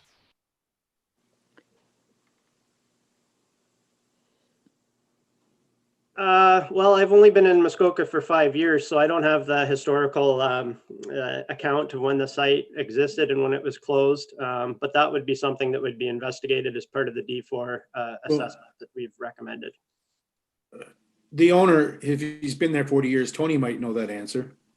Well, I was going to say, I don't know the answer, but I know it's more than 40 years because it's been nowhere near the place in the time we've been there and our previous neighbors. So it can be verified, I'm sure. I have, if I can, Mr. Chairman, just to it was, as Mr. Sharp noted, in 18, I guess this was considered because the subject of a D4, whatever that is, was raised. And it was viewed then that our boathouse structure was outside the 500 meters. Our new cottage that we're planning on building is probably less than 50 yards away from that structure. So I guess from my perspective, again, just seems a bit unreasonable that it wasn't required then and would be. I understand there may be a rule somewhere but I think in terms of reasonableness and impact, and I wouldn't see too much difficulty if you do have the authority to waive that then obviously we'd like to do that. We're not likely to go ahead and get this study done, to be frank, if it is required, and we'd probably end up defaulting back to the two-story option, which would be done tastefully and properly, well within the rules. Our neighbors might not be, they'll support it, but they won't be as happy as obviously a single story would be. But so just some extra comments in that. Thank you.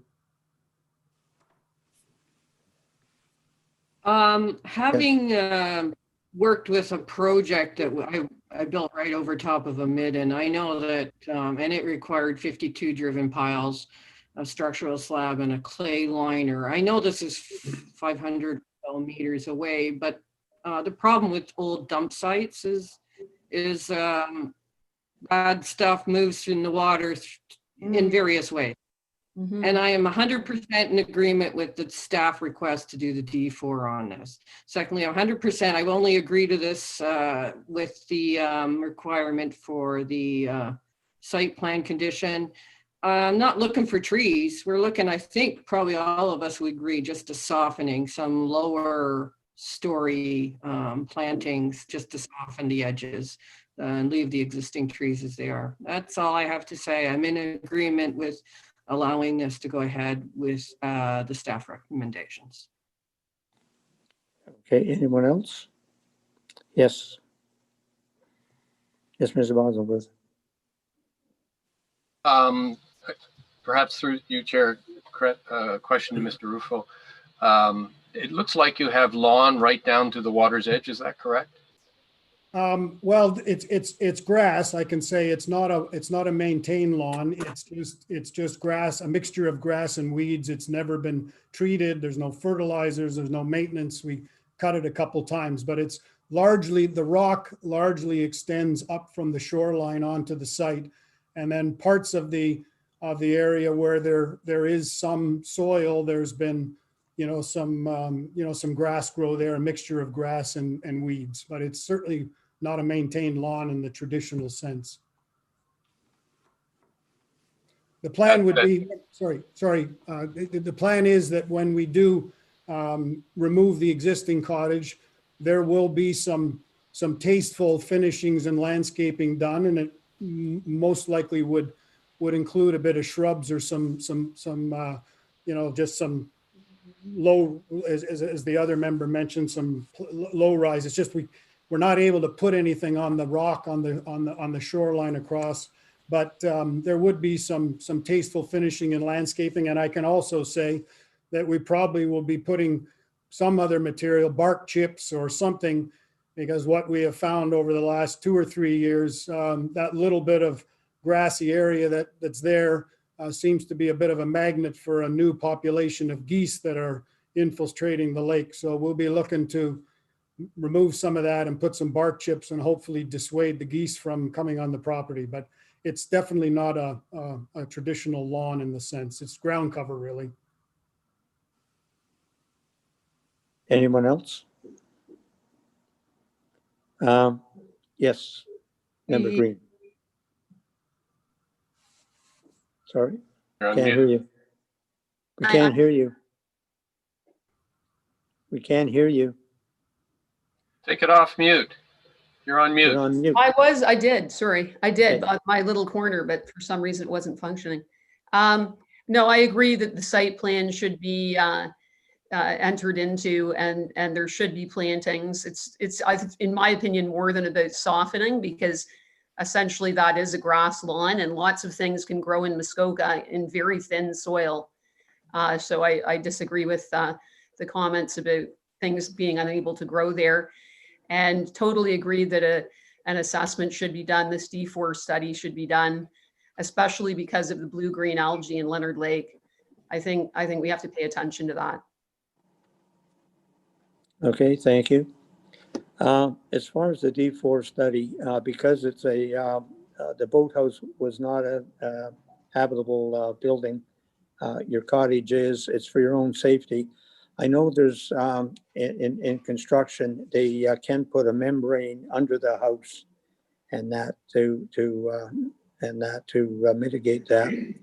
But I would leave that in because there are and that ramifications if it was and that if anybody ever got sick. So I would leave that in. I'll leave it up to the the committee for the site plan for plantings. Yes, Member Quinn. I just think to take the D4 out when it's provincially legislated, I think leaves the township open to some liability down Exactly. the road. Exactly. So I'm not open to that. Yes. Yes, Mr. Member Bosworth. Through your chair, more a comment than anything.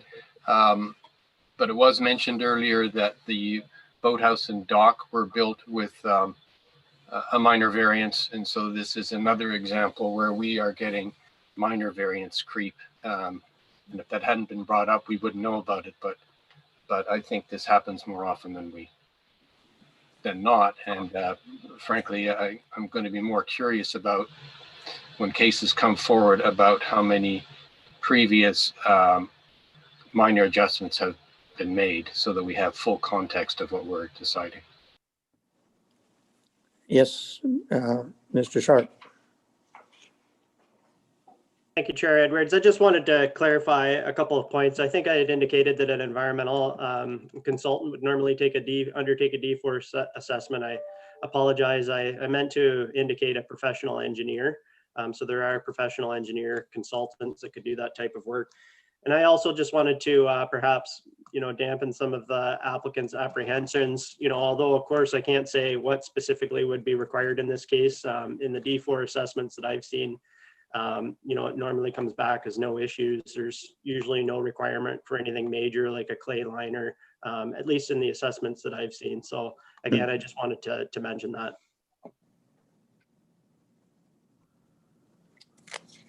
Okay, I'm gonna, if there are any other questions, I'll read the resolution.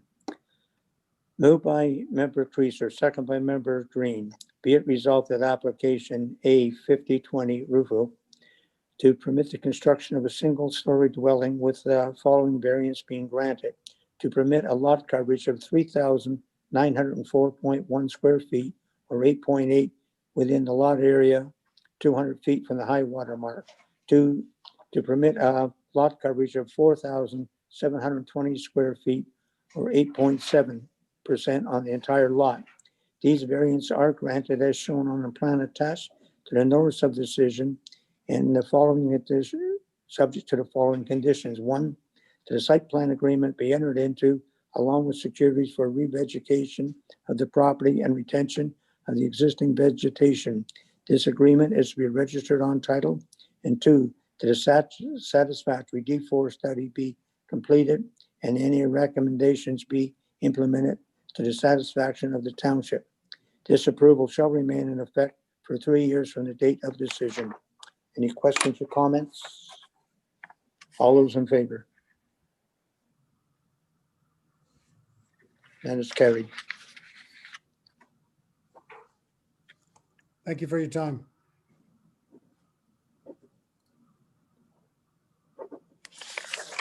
And the reasons. A good staff report. Minor. Neighbor support. And it's minor in nature. Okay. And the next application is A5220 Graham. Ms. Thank you, Walker. Chair Edwards. The next application to be heard is minor variance application A-52-20 in the name of Graham. The subject property is known municipally as 1250 Ferndale Road, Unit 3. I would direct committee's attention to the submitted site plan on page 150 of the agenda package. The purpose and effect of the application is summarized as follows. The applicants are in the process of redeveloping shoreline structures on their property and wish to retain part of an existing dock. The maximum permitted cumulative width for a dock is 25% of the bylaw frontage. In this case, the bylaw frontage is 238 feet. Therefore, the maximum width permitted is 59.5 feet. The total cumulative width of the existing and proposed docks is to be 83 feet. The variance requested is 23.5 feet. Notice of this public hearing under the Planning Act was circulated 11 days in advance, and 2 submissions have been received to date. The first submission is by Nick Snyder, the Township's Chief Building Official. The Development Services Department has no Ontario Building Code objections. The second submission is by Tin Sopko, the Township's Public Works Technician. The Public Works Department has no objections. Staff have prepared a detailed report for committee's consideration and have no objections. Staff have no further comments at this time and are happy to answer any questions from committee. Thank you very much, Ms. Walker. And is the applicant or applicant's agent here wishing to speak on this? Okay, landscape, okay.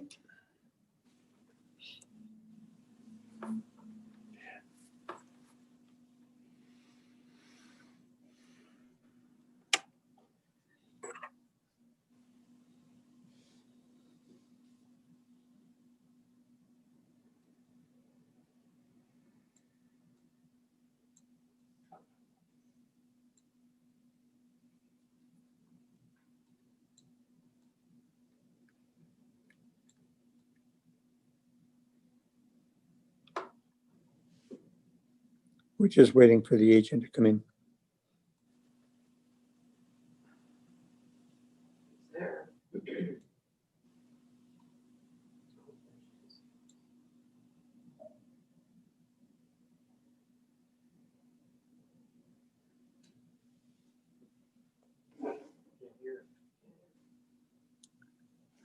Sorry, Kelly, we can't hear you.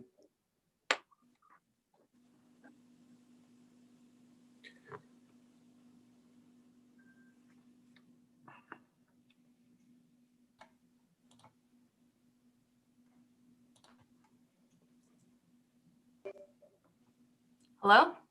Yes, that's better. You're good now? Yep, we can hear you now. Kelly Hodder, planner with Planscape, 104 Kimberly Ave, Bracebridge, P1L1C6. Good morning. I am here today with Chris and Amy Graham, the owners of the property. First of all, thank you to staff for the report. The purpose of the application before you is to obtain approval for a dock width larger than permitted in the zoning bylaw.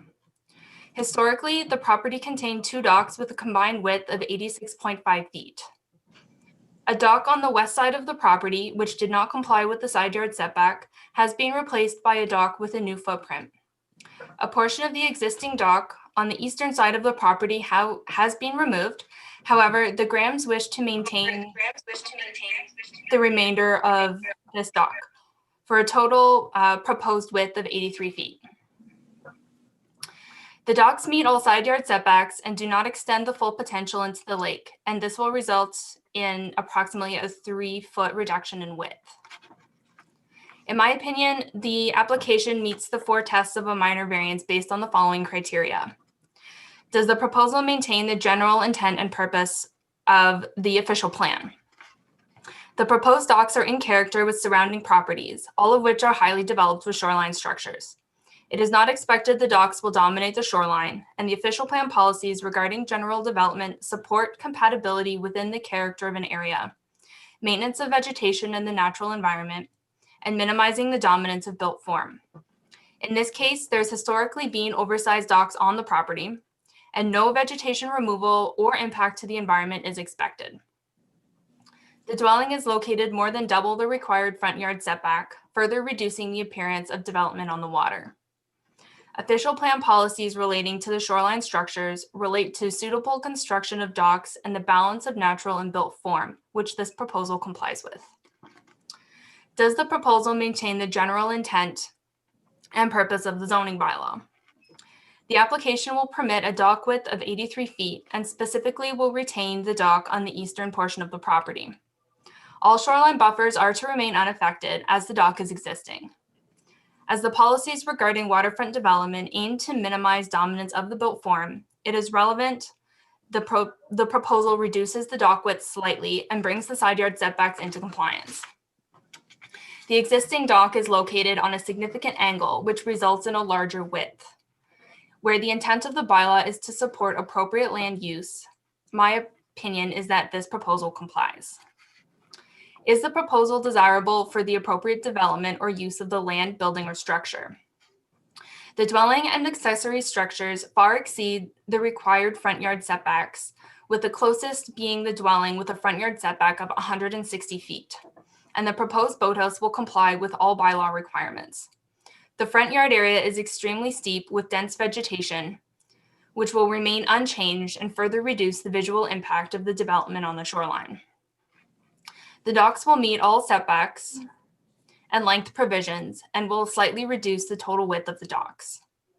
As the shoreline in this area is extremely steep, the only access to the lake is via the docks. The proposal will allow for a swim dock to remain accessible to the Graham's Young family. It is also important to note the width of the swim dock is about 28 feet. However, due to the angled projection into the water, the bylaw measurement is quite a bit larger. Finally, is it minor? Although there is no precise definition of minor, considering an application's impact is one of the best indicators.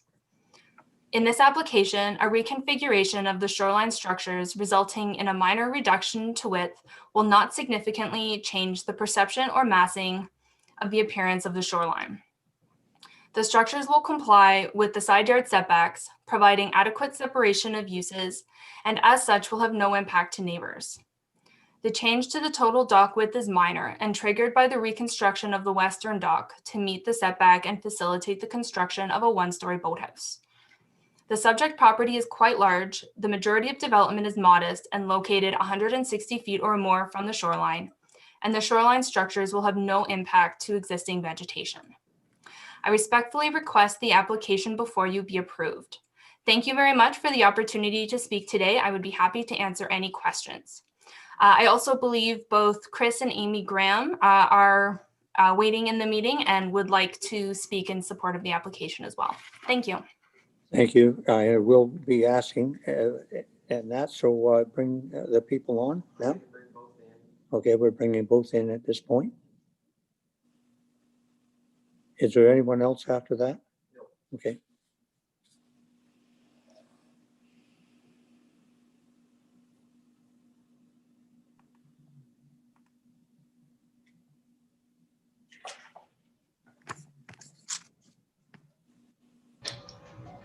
Good morning. How is everybody?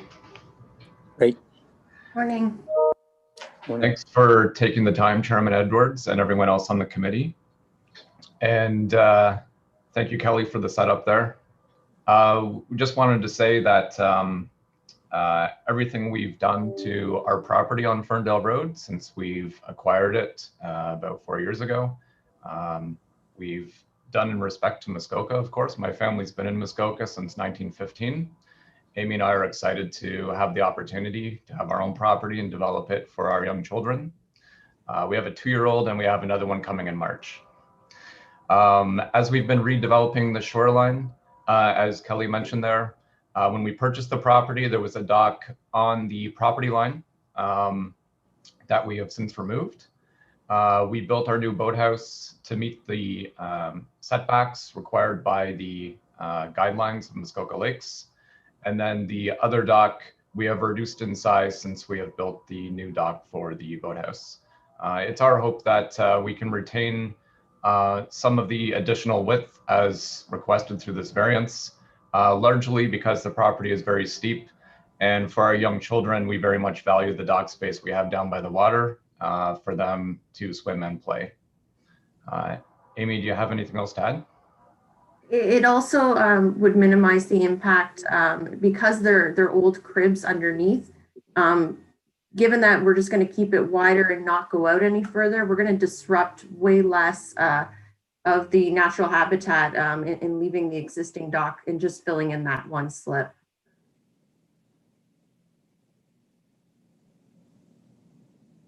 Okay, is that everything? Mm-hmm. Yeah, thank you. And I don't think there's anyone else. I will ask, is anyone here wishing to speak in support or opposition to this application? Seeing none, I'll turn it over. Question from the members.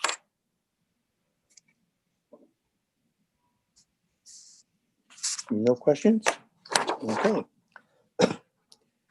Moved by Member Bosworth, second by Member Quinn. Be it resolved that application A 5220 Graham to permit the redevelopment of shoreline structures and retain existing dock, which will result in a total cumulative dock width of 83 feet, is shown on a plan attached to the notice of decision, is hereby approved. This approval shall remain in effect for 3 years from the date of decision. Any questions or comments? All those in favor? Anyone opposed? Okay, that is carried.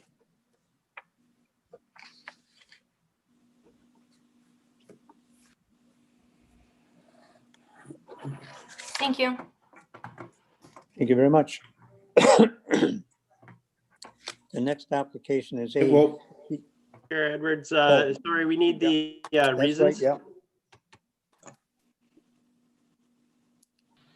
Reasons, please.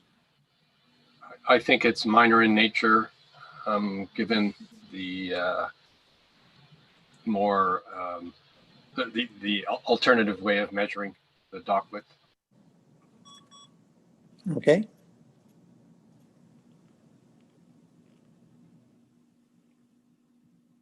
And minor in nature. Okay, so the next application is A 53. Thank you, Mr. Chairman. I think this application in the report is mine.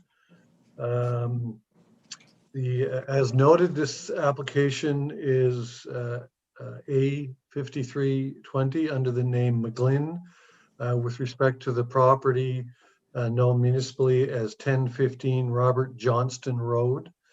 The minor variance application requests relief from sections 4136 and 4137 with respect to the maximum lot coverage, and section 417 with respect to the maximum width of the boathouse. The proposed development is a relocation of the existing ramp to the boathouse, a proposed 353 square foot addition to the boathouse, 97 square feet of which would be a walled addition to the boathouse, and 256 square feet of open, unwalled boathouse with a sun deck above. The proposed addition to the boathouse would result in a width of 62 feet, whereas 48 feet is permitted, therefore a variance of 14 feet is requested. And the proposed addition represents 0.7% of the lot area within 200 feet of the shoreline. And therefore, and whereas, the maximum permitted is 10%, and the requested relief is 0.7% of the lot area. The notice with respect to this matter is on page 53 of your agenda, and the 153, and the sketch with respect to this application is at page 168 of your agenda. Mr. Chairman, I can confirm that the notice has been provided in accordance with the requirements of the Planning Act, and the notice was provided a minimum of 10 days prior to this hearing, and as such, the requirements of the Planning Act have been satisfied. In response to that notice, we have the following comments.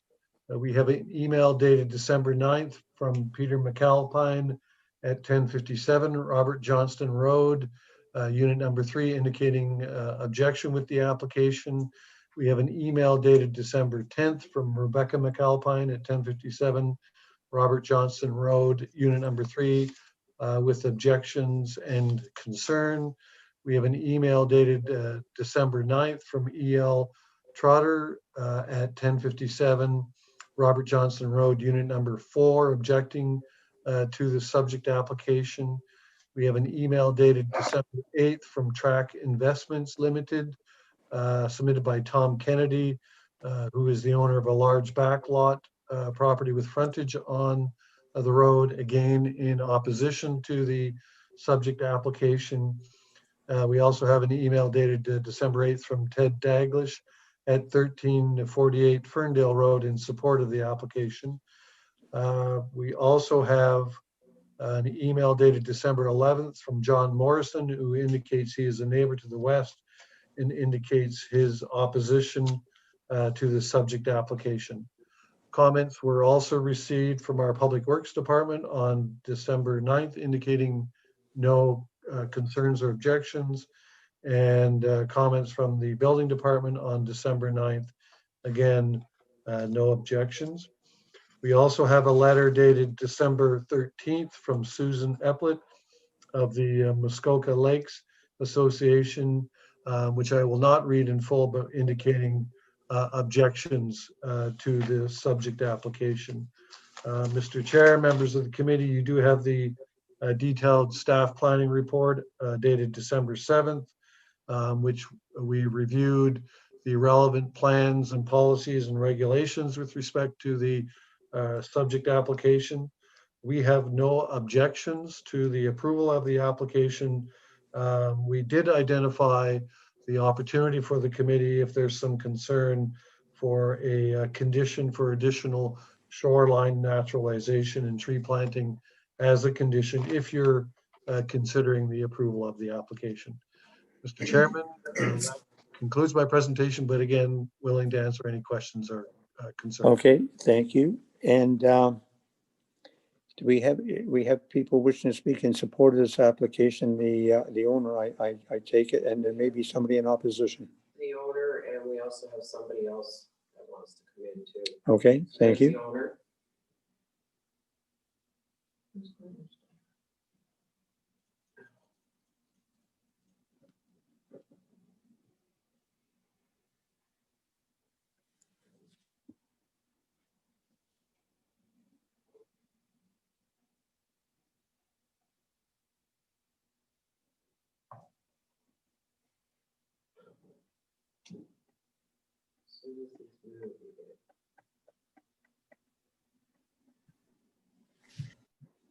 Can everybody hear me? Yes, we can. How are you? Sorry, I'm not that proficient at this Zoom yet. So I'm the owner. I really don't have much to add. I'm surprised that there was. I'm not familiar with the neighbors to the. I know my immediate neighbors. I did speak to my immediate neighbors about it. I had Peter McAlpine on the property, who is Rebecca's son. Walked him around the dock and explained to him what we were doing, and he seemed to have no opposition. He would say he would speak to his mom if there was any concern. They'd let me know. They didn't. I see you have something there which I'm not familiar with, and I did speak with the Davishes. As you see, they supported it. I'm not familiar with the other neighbors. Most of the properties are large, so they must be, I'm not further to the east or west. Davish's property is probably about 800 or 900 feet of shoreline. I'm not sure about the McAlpines, but we did our best to minimize the visual impact of this coverage by not including walls. We will remove the stairs that extend. So again, the visual impact of the stairs is probably greater than the visual impact of the overhang itself. If you see in the drawings, you'll see the stairs that currently come down the back of the boathouse onto the existing dock. Those will be extended behind the boathouse and won't be seen any longer. So again, it's in my opinion, of course, the neighbors may not feel the same way, that the stairs offer a larger visual impact than the addition itself. We will further be reducing the visual impact of the boathouse itself, because on the second floor of the boathouse, which is not shown here, unfortunately, what exists, if you look at the front elevation of the boathouse, those doors, not the garage doors, but the other doors, does everybody see those? Mm-hmm. There's a wall above that. That's not, it's shown as a rail right now, a glass rail. There's a wall above that. So that will be cut off. And again, so I think it just further reduces the massing of the boathouse.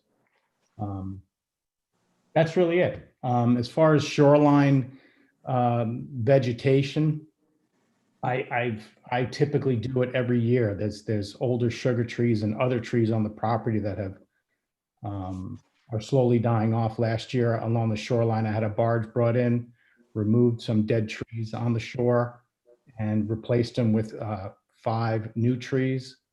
So I've got absolutely no issue with continuing to do that. There's another sugar tree that is currently dying that, you know, I'm going to have to get a barge in again and get that tree out and get another one in there. So I'm all for planting some additional trees along the shoreline. It's part of my plan. So absolutely no issue whatsoever. That's it. Okay, thank you very much. Okay. And there's someone else to speak on this? Yeah.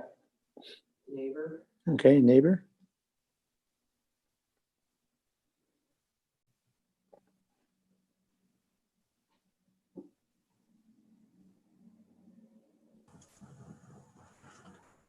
Good morning, Chairman Edwards. Can you hear me? Yes, I can. Okay. My name is Tim Braddock. We reside at 1057 Robert Johnston Road, Unit 1. We are 2 lots west of the applicant. I'm speaking in opposition to the variance request along with my neighbors. The boathouse already has an existing deck. Not sure why it needs to be added to. The appeal of the Muskoka Lakes region is natural beauty. And as seen from the water, the variance requested of 14 feet would block more of the view of the shoreline and the forest to pass building. Cottagers come from the larger cities where houses are typically 40 to 50 feet apart. And escaping to Muskoka, we want to see as much of the natural beauty of Muskoka as possible from the water. The property is already nearly near the maximum allowed coverage. So in joining with my neighbors, we would like to oppose this requested variance. Thank you. Okay, thank you very much. And Can I add something to that? you can have a quick rebuttal. Yes. Yeah, I'm sorry. I just want to, I guess, a rebuttal to the statement about the forest and shoreline. There's nothing being added that's going to block any forest or any shoreline. You will see more shoreline because the stairs will be removed. And the only thing behind this addition is my cottage and my landscaping, my stairway up to my cottage. So there is no forest or shoreline that's going to be blocked. It's just where the boathouse is situated. It's just landscaping. And again, I think you'll see more of it with the stairs removed. So anyway, thank you. Okay, thank you. Questions from the members? Yes. Sorry, Rob. I just wanted to know, there was a bunch of neighbors who either approved or disapproved. What about, who are the nearest neighbors and what are their thoughts on either side? I would imagine they're in there.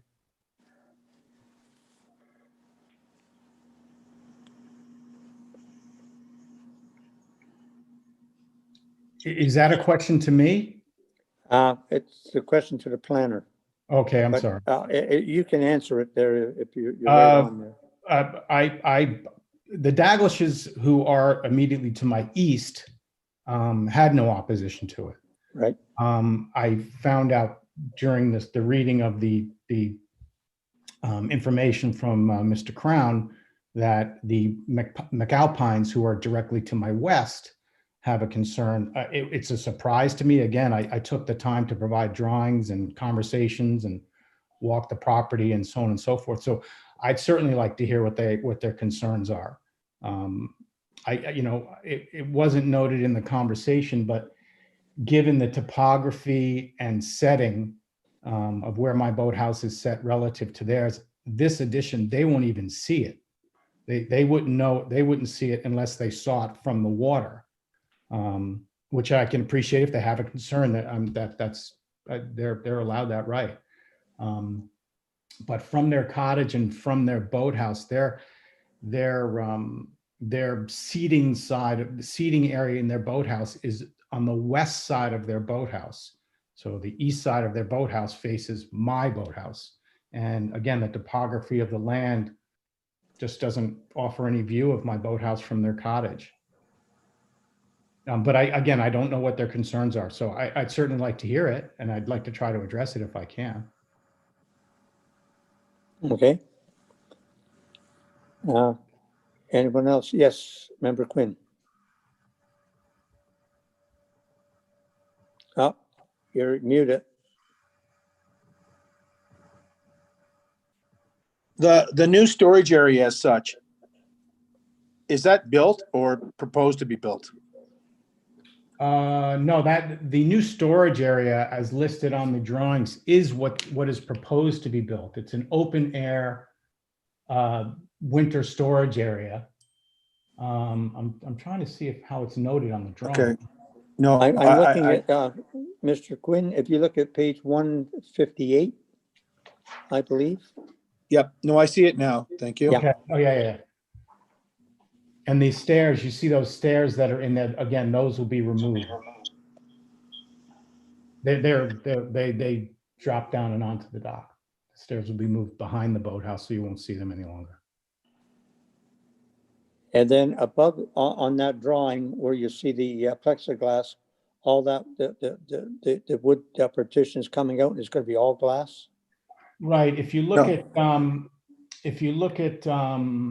my drawing, SKA 05, the upper drawing is the front elevation, lakeside elevation of the boathouse, and the sections above the section above those what look like garden doors. Again, this is what the architect drew. That's not, there's already a door there, so I don't know why he drew that. But anyway, above that is it's probably about a 42-inch wall goes up. I think that's maybe code.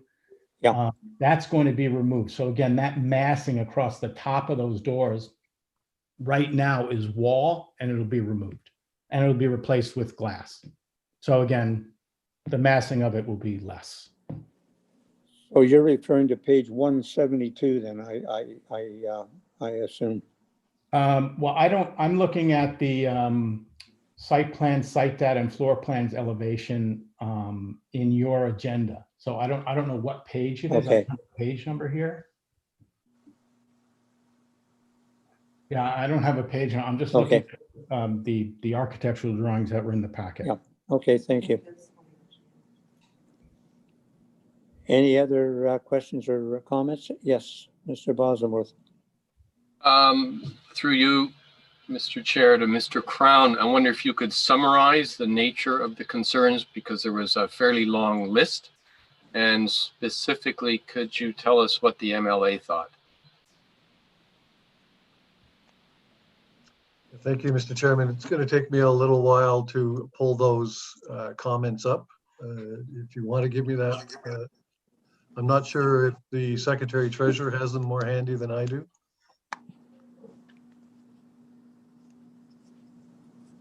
Unfortunately, I don't.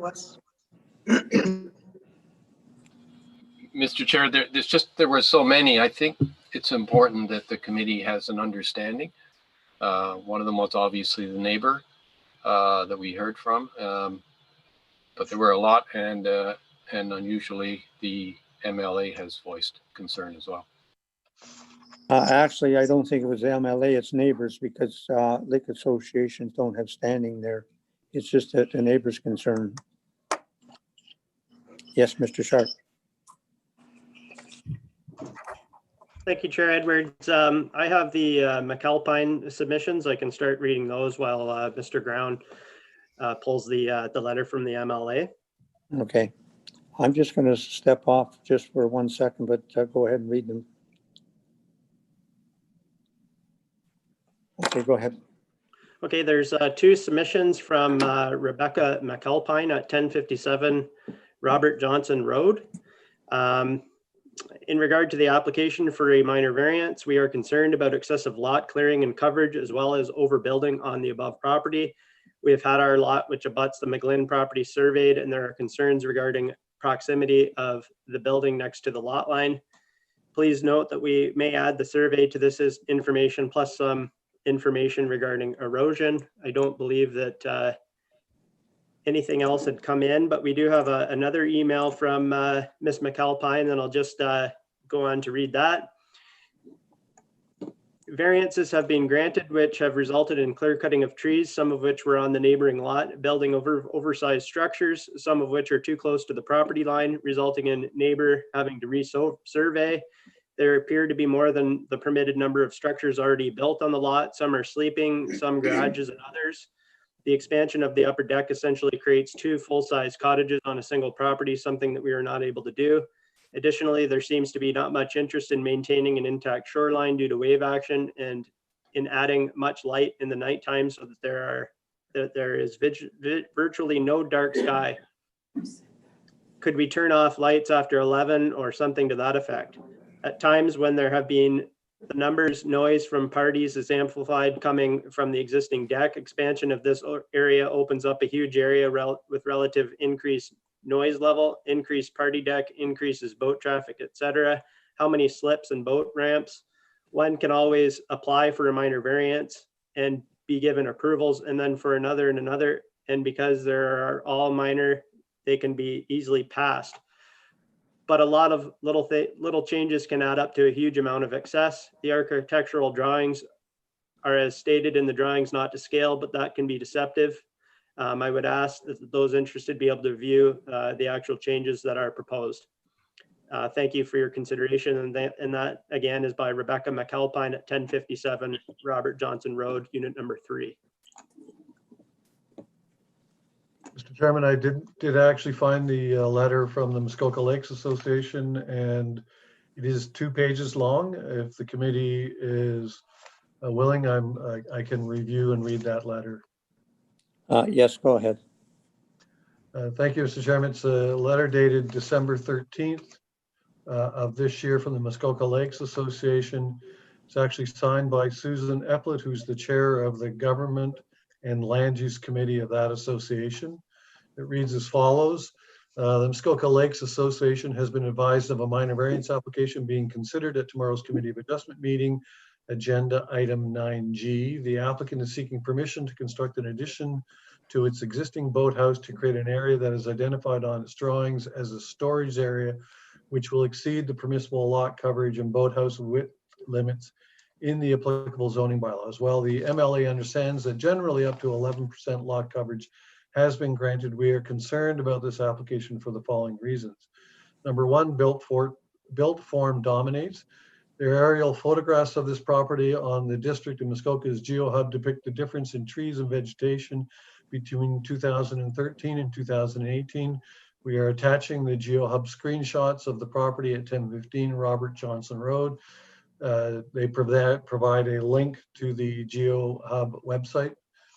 The extensive changes to the property between 2013 and 2018 have resulted in the built form now dominating the natural form as compared to the reverse in 2013. The current application indicates there is now a second garage on the property, which is not shown on the 2018 GeoHub, further increasing the domination of the built form. We also understand that neighbors are concerned. The applicant may have recently cleared additional trees on the property and encourage the committee to ask the applicant about this before granting any discretionary approval in their favor. The GeoHub data suggests that efforts at site plan control and retention of shoreline buffer have not been effective on this property. Lot configuration. There is a long and narrow area of the lot that provides road access that is not buildable due to the required setbacks. This strip has intensified the built form towards the front of the lot. As a result, adding a further 352 square feet of storage space to the shoreline results in a disproportionate impact on the waterfront as compared to a more regularly shaped lot. Number three, no walls. Although the applicant indicates their intention is to not have walls on this boathouse addition, once an extension is approved, the applicant or any future property owner has the right to add walls. Any approval should take into account what will be permitted as of right, whether or not the current applicant currently intends to exercise that right. Number four, 4.7% is not minor. The addition will result in the boathouse width increasing by 14 feet which exceeds permitted boathouse width by 4.7%. In our view, this is not a minor variance, and the fact that there is an existing dock does not mitigate the concern over added built form to this particular shoreline in any respect. A boathouse of this width, length, and height will, together with the current built form, detract from the natural character of the shoreline, contrary to the township's official plan and waterfront policies. Number 5, there are alternatives to storage space on the property. We note the applicant's drawings indicate the addition is meant for storage space. There are ample alternatives on this property to locate storage space further from the waterfront for all of the reasons noted above. In addition, with flooding becoming more prevalent in Muskoka, storage at dock level should not be encouraged. As a result of these concerns, the MLA recommends that this application not be approved. The MLA has been advocating for more emphasis on the view from the canoe to neighbors and the natural values for which Muskoka is famous. This is an opportunity to ensure that this value is upheld. We appreciate this opportunity to provide these comments as we join you in trying to protect what we love in Muskoka, and as noted, that it was signed by Susan Eplin.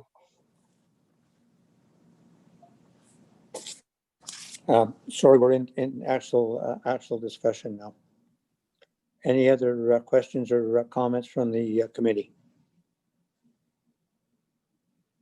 Yes. Mr. Crown, thank you, and Mr. Sharp as well for summarizing those. The MLA makes a couple of interesting points. One is that there is plenty of space on the property for storage. I don't know how building it without walls now, whether in fact does give them rights to put walls in later. There are concerns from the other neighbors about noise, and of course we have an issue in Muskoka where dock space has now become much more used for living space and doing things like partying. There's 2 variances here. I think together it becomes not minor, and frankly I don't see any need for further decks or further storage, and I think the points on storage at waterfront level make a lot of sense, and if Mr. McGlynn wants some more storage, he's got lots of property to put it back farther in the land. I'm not going to support this. And yet, yes, Member Quinn. I want the MLA refer to a couple things there. They talk about a 2013 picture and a 2018 picture and built perform. Was this not a vacant lot at 2013? So I don't know when it was built out, but I'd like to know that. And if the neighbors have more noise now, I'm sure that if a house was or a cottage was built there in that time, it was a vacant lot before, or I think that this was severed off, maybe not a vacant lot, but it was a severance and a new cottage was built. I'm sure that there was going to be more noise with a new cottage and people living on what was vacant land.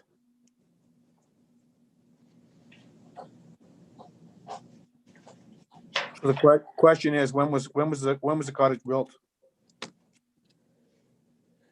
Does anyone in the planning staff know? Or Mr. McGlynn maybe? Yes, okay, the owner, yes. Go ahead, Mr. McGlynn. The cottage was built in 2016. It was severed from the Douglas's property, which is directly to the east. There was a cottage on the property. I don't know how much it was used, but it was located differently. There was no boathouse. Right. The cottage was a small cabin-like structure. Okay, thank you. Am I able to address some of the concerns that the neighbor had? Because I think they were, McAlpine's, it's a misrepresentation. And we're in, Chair, I think we're on the floor. I asked him a question. Yeah, that's right. Yeah, we're not going to go back and forth. Mr. Sharp had a comment. Not a problem. Thank you. Thank you, Chair Edwards. I just wanted to speak to Member Bosworth's question. I believe he had a question about whether rights would be granted if the application was approved to add walls to the storage area. Our notices of decision are worded such that they're approved according to the plans attached to the notice of decision. So in this case, you would note that in the notice, the elevation drawings were stamped for informational purposes. If committee were to approve the application, we could remove those stamps and they would formally become part of the notice, and they would be referred to by building department staff in regard to any future attempt to add walls. So I would say that that would add some protection against that. Happy to elaborate if needed. Thank you. Okay. Now, Mr. Bosworth, you have a comment? Okay. No, just thanking Mr. Sharp for that information. Yeah, that's important. Okay. Yes, Member Green. I just have a comment about impact. I think that the sort of percentage of dock width is, or boathouse width is going up substantially. I mean, 14 feet of, I think it's almost a 30% increase in the size of the boathouse and, or slips. And the fact that there's a deck on top, I think that has, you know, significant impact, and the fact that it has glass walls as opposed to, say, a hardscape or wood walls. I don't know that that really makes a difference. If anything, you can see more from the lake as to what's going on the big sun deck.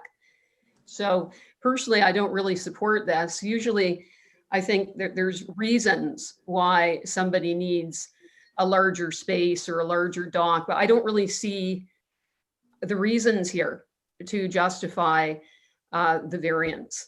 And I do agree that perhaps the storage could go somewhere else. There was reference in the MLA letter as well to some additional tree clearing for something. And I wondered if somebody could tell us about that.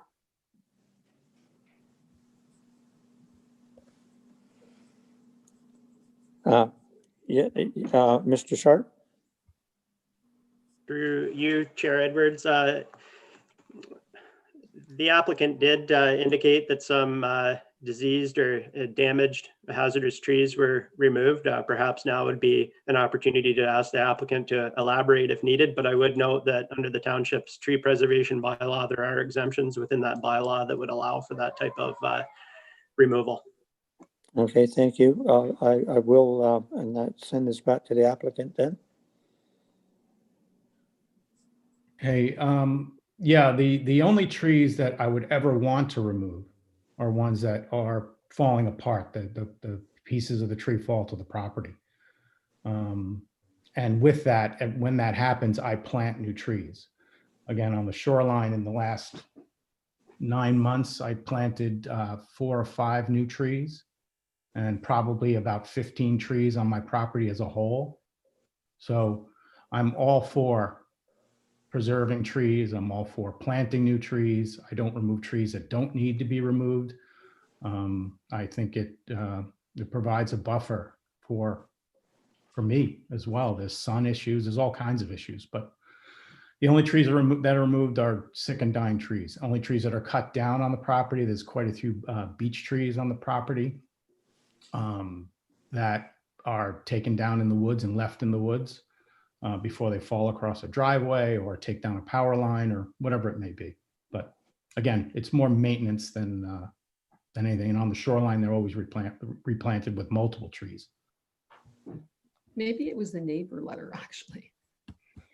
Yeah, well, I mean, I can't speak to that. I have talked to Rebecca McAlpine, who's a wonderful lady. So this is about the trees. There was some concern, and I don't mean to backtrack on anything, about when I built a second garage, was with a permit and with a survey.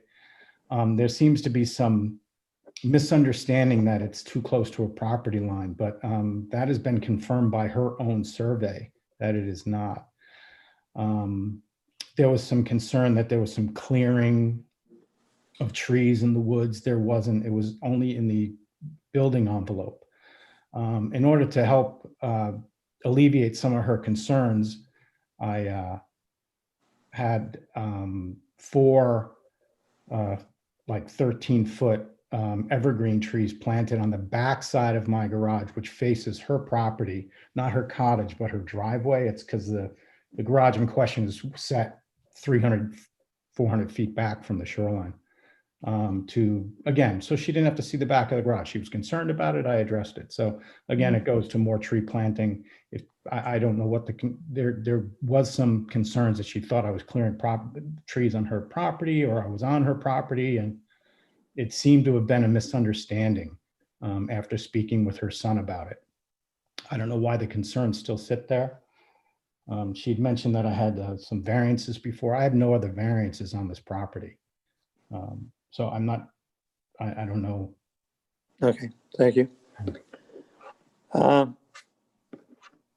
Any other questions or comments from the committee? And I will ask you, the owner, would you like this actually deferred so you can talk to your neighbors, explain it a little bit better? Or would you like a decision today? Because I'm getting a feeling that may be turned down. I don't know, but it's just a thought that I have. Well, I'm not sure. I certainly don't want to spin your wheels, nor mine. I don't know what I'm going to do to change anything or to alleviate the McAlpine's concern. I don't know really. I'm not clear what their concern is, because she was more spending time talking about my garage, which is 400 feet away. Okay. Than she was about the building itself. So. Okay, I'll go ahead and read the motion then.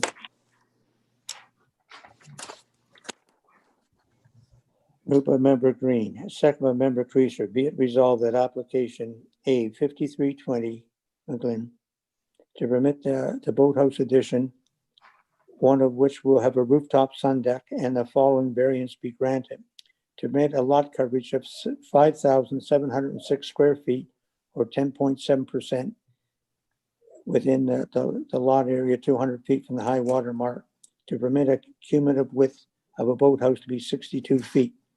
These variants are granted as shown on the plan attached, and notice of the decision is hereby subject to the following condition: that amendment to the existing site plan agreement or a tree planting agreement be entered into to require additional tree and vegetation planting on to address phosphorus mitigation and improve the natural character of the shoreline. This agreement is re-registered on title. This approval shall remain in effect for 3 years from the date of decision. Any questions or comments? All those in favor?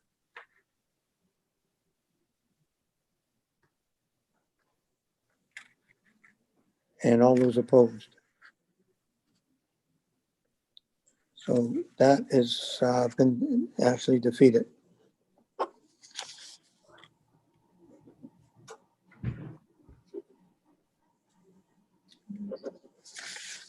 Thank you for your time, guys. I appreciate it. Okay. Take care. Reasons? And the reasons. Yes. I don't think it's minor.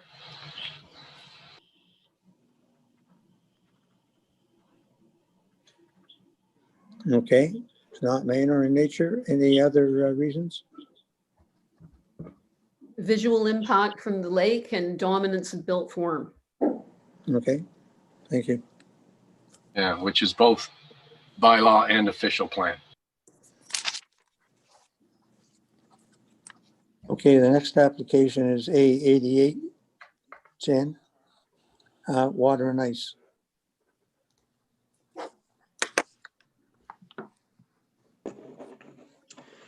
Thank you, Chair Edwards. The next application to be heard is minor variance application A-88/19 in the name of Water and Ice Limited. The subject property is known municipally as 3 Lock Street in Port Carling. I would direct committee's attention to a revised site plan on page 192 of your agenda package. The applicant proposes to place 3 storage containers on the subject property. The containers will be set back 19 feet from the high water mark, whereas the minimum permitted setback is 66 feet. The intended use of the containers is as retail stores, which are not accessory to the main permitted marina use on the subject property. Committee adjourned the application at the February 2020 hearing, and it is now returning as unfinished business. I have prepared a detailed planning report, an updated report that is, for committee's consideration. As requested by committee, the Township's Heritage and Attainable Housing Advisory Committee has reviewed the application and raised no objections. However, did feel that measures to soften the visual appearance of the shipping containers is warranted, and did note some general concern about possible impacts to neighboring property owners. As requested by committee, the applicants have submitted elevation drawings, and the drawings are on page 193 of your agenda package. As requested by committee, the applicants have discussed vehicle parking considerations with relevant neighboring property owners. An agreement has been reached between the applicants and Mr. Greg Mannion for the rental of 2 parking spaces in Mr. Mannion's parking lot, which is located to the rear of the subject property. No new submissions have been received since the application was adjourned. If committee is considering approval of the application, staff have recommended 2 conditions to limit the length of time the variances will be in effect to 4 years, and to require an agreement to be entered into with the township along with securities regarding the stoppage of use and removal of the storage containers within 4 years. A requirement for securities has been included in the second condition at the request of committee. I have no further comments at this time, and I would be happy to assist committee with any questions. Thank you. Thank you very much. Is there anyone here wishing to speak on this? Yes. And that would be Mr. Newlands. Okay.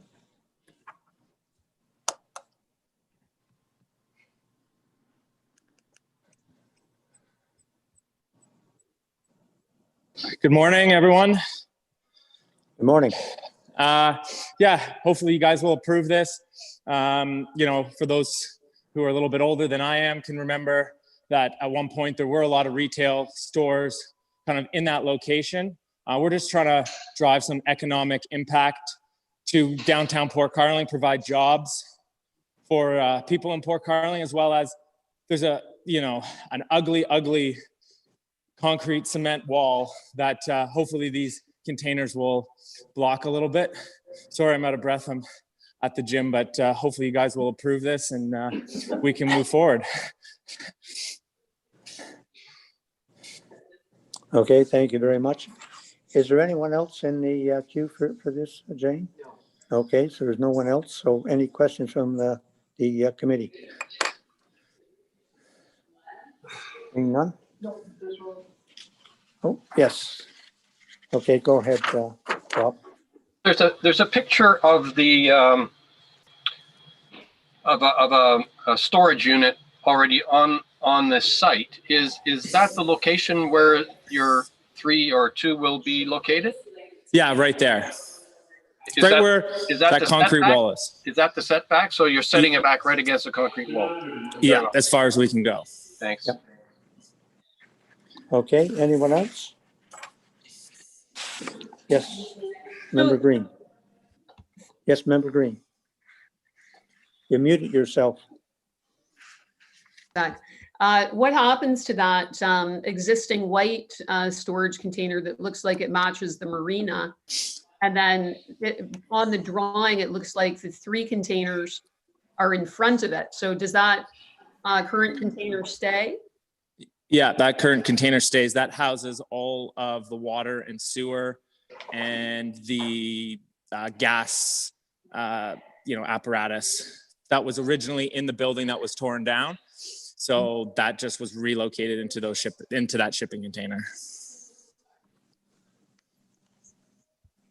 And it's hidden from the lake based on the way the drawing shows, the red lines. It looks like essentially that storage container is hidden. Yeah, you won't see it.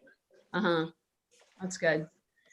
I think this is an improvement over what we saw last time.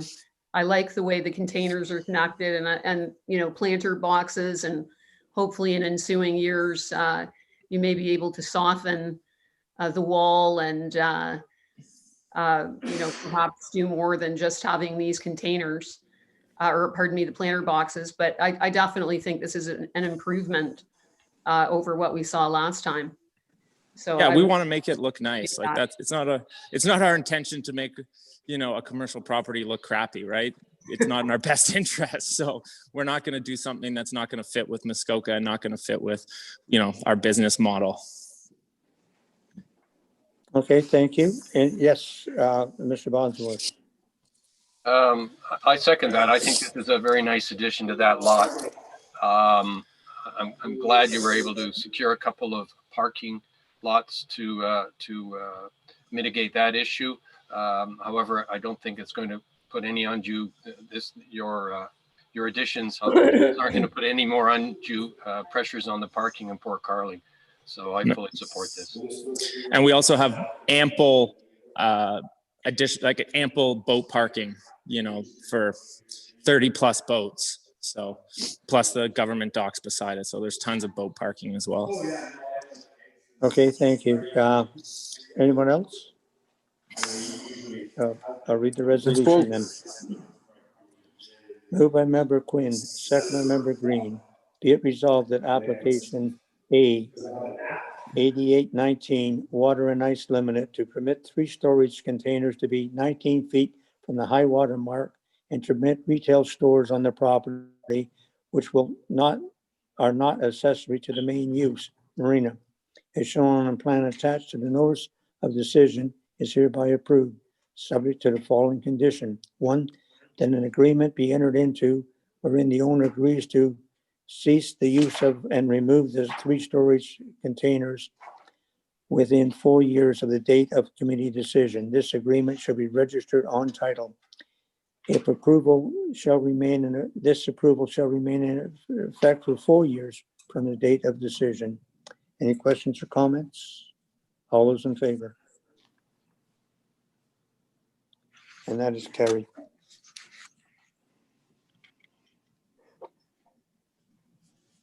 And the reasons. It's an improvement. Mm-hmm.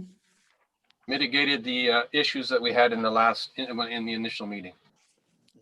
Okay, thank you. And the next is B 3719 ML Bryant and Mundy. And would you like to explain that? It's just a condition, I believe.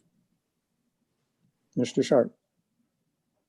Thank you, Chair Edwards. The next matter to be addressed is new business related to consent application B/37/19/ML in the name of Bryant and Mundy. The subject land is known municipally as SR 402-11 Severn River. Committee granted consent to create 1 new lot. The condition was imposed requiring closure of an open original shore road allowance fronting the retained lot, or an OSRA as it's known in short. The open OSRA contains portions of an existing dwelling and boathouse. If conditions of consent are not fulfilled within 1 year, it is noted that consent will lapse. In this case, the timeline for fulfilling conditions was extended to January 22nd, 2021 due to the COVID-19 pandemic. The condition requiring closure of the open OSRA may not be fulfilled by this date due to a delay in registering surveys at this time. The Planning Act grants committee authority to amend conditions, and doing so affords an additional year to fulfill those conditions. Staff have recommended that condition number 6 be reworded such that the open OSRA will be required to be both closed and conveyed. This will allow additional time to fulfill conditions and will strengthen the condition itself. If the condition is amended as recommended by staff, an amended notice of decision will be circulated to area landowners within 400 feet of the subject land. I have no further comments at this time, and I'd be happy to assist committee with any questions if required. Thank you. Okay, thank you very much, Mr. Sharp. And I'm sure there's no one else on the queue for this. And that, are there any questions from the members? But it's very straightforward. Okay, I'll read the motion. Moved by Member Green, second by Member Creaser. Be it resolved that this decision of the Committee of Adjustment dated October 15th, 2019 for application B 3719 ML Bryant and Moody to amend be amended and change the wording in condition number 6 to the following 6. That the open original shore road allowance fronting on retained lot be purchased, closed, and conveyed. And I don't think I have to read any more of that. It's just basically adding the word conveyed. So all those in favor? And that is carried. And David, you had something, or what did Mr. Sharp want to explain now?